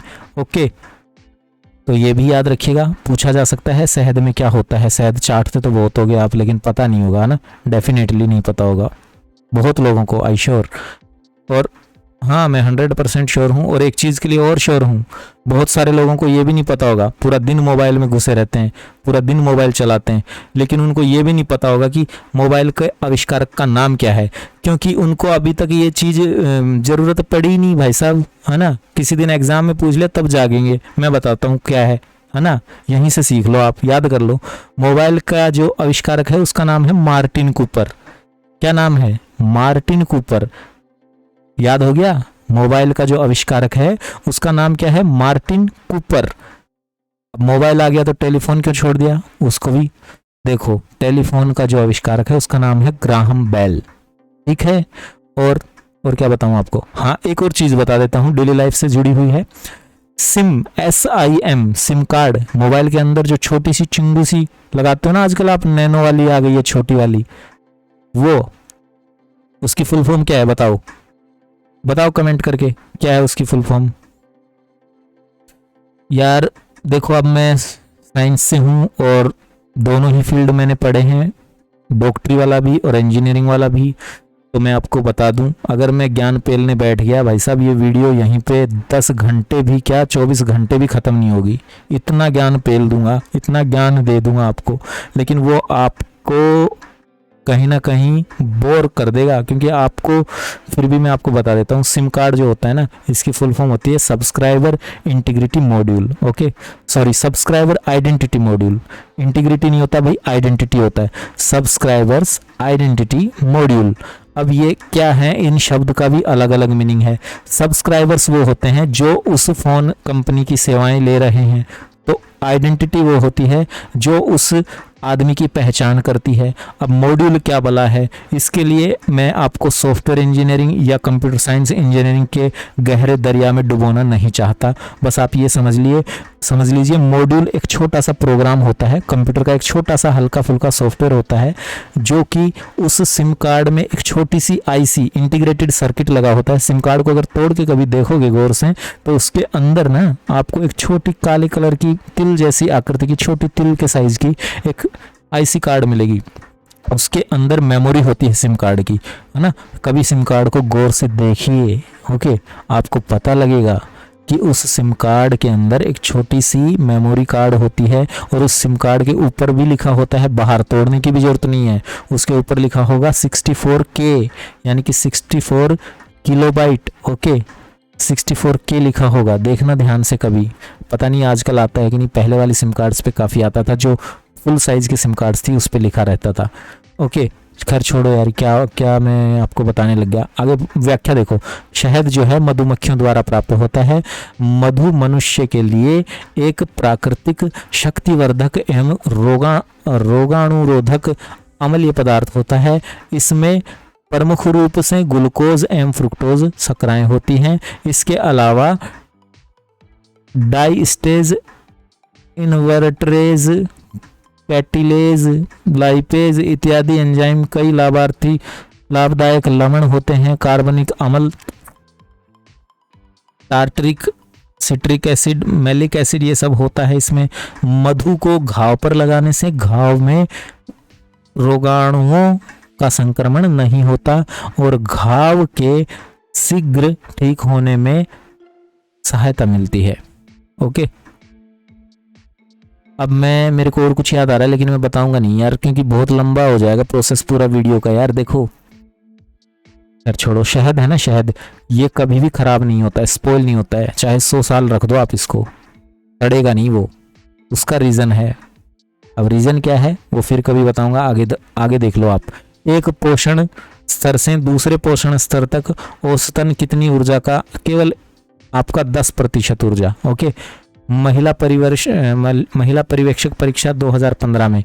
तो जो फूड चेन होती है ना, खाद्य श्रृंखला, पढ़ाई थी ना आपको पिछले MCQ वाली सीरीज में, पिछले वीडियो में, तो वही खाद्य श्रृंखला जो है 10% ऊर्जा ट्रांसफर होता है केवल उसमें।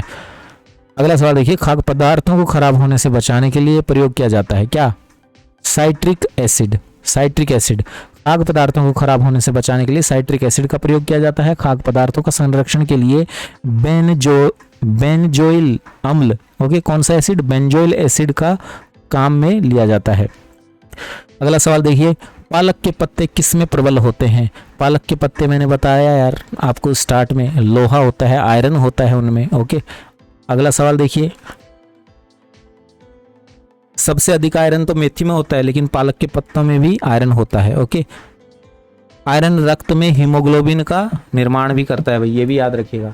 आयरन जो है ये रक्त में हीमोग्लोबिन बनाता है। ओके, हीमोग्लोबिन ही वो कैरियर प्रोटीन है जो कि ऑक्सीजन के साथ अटैच हो जाती है और आपके ब्लड में सर्कुलेट करती है। पूरी ऑक्सीजन आपके शरीर में पहुंचती है, हर एक हिस्से में पहुंचती है।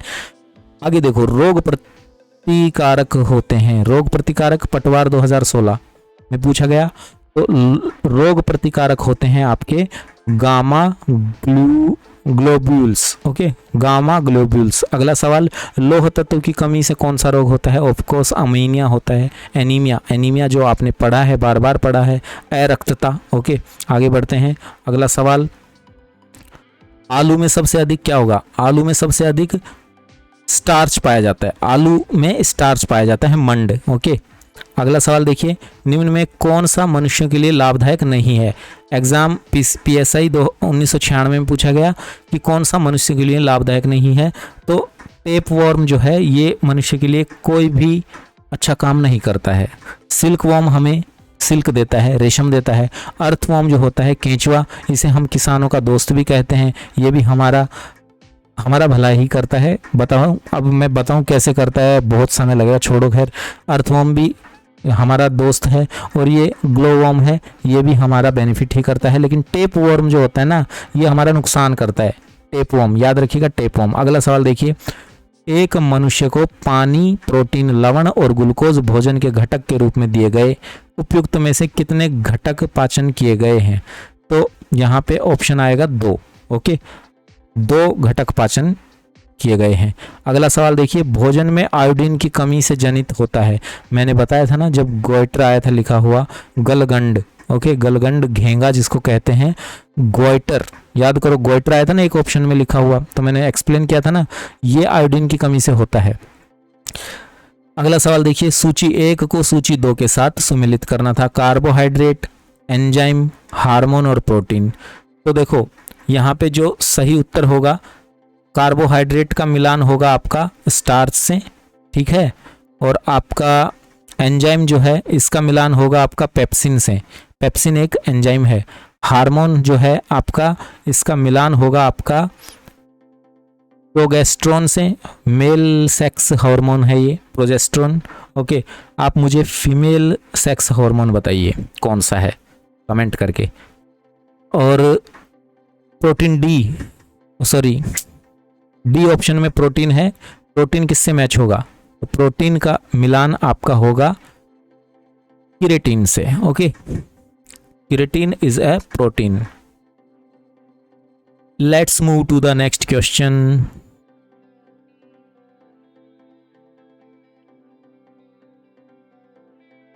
अगला सवाल देखते हैं।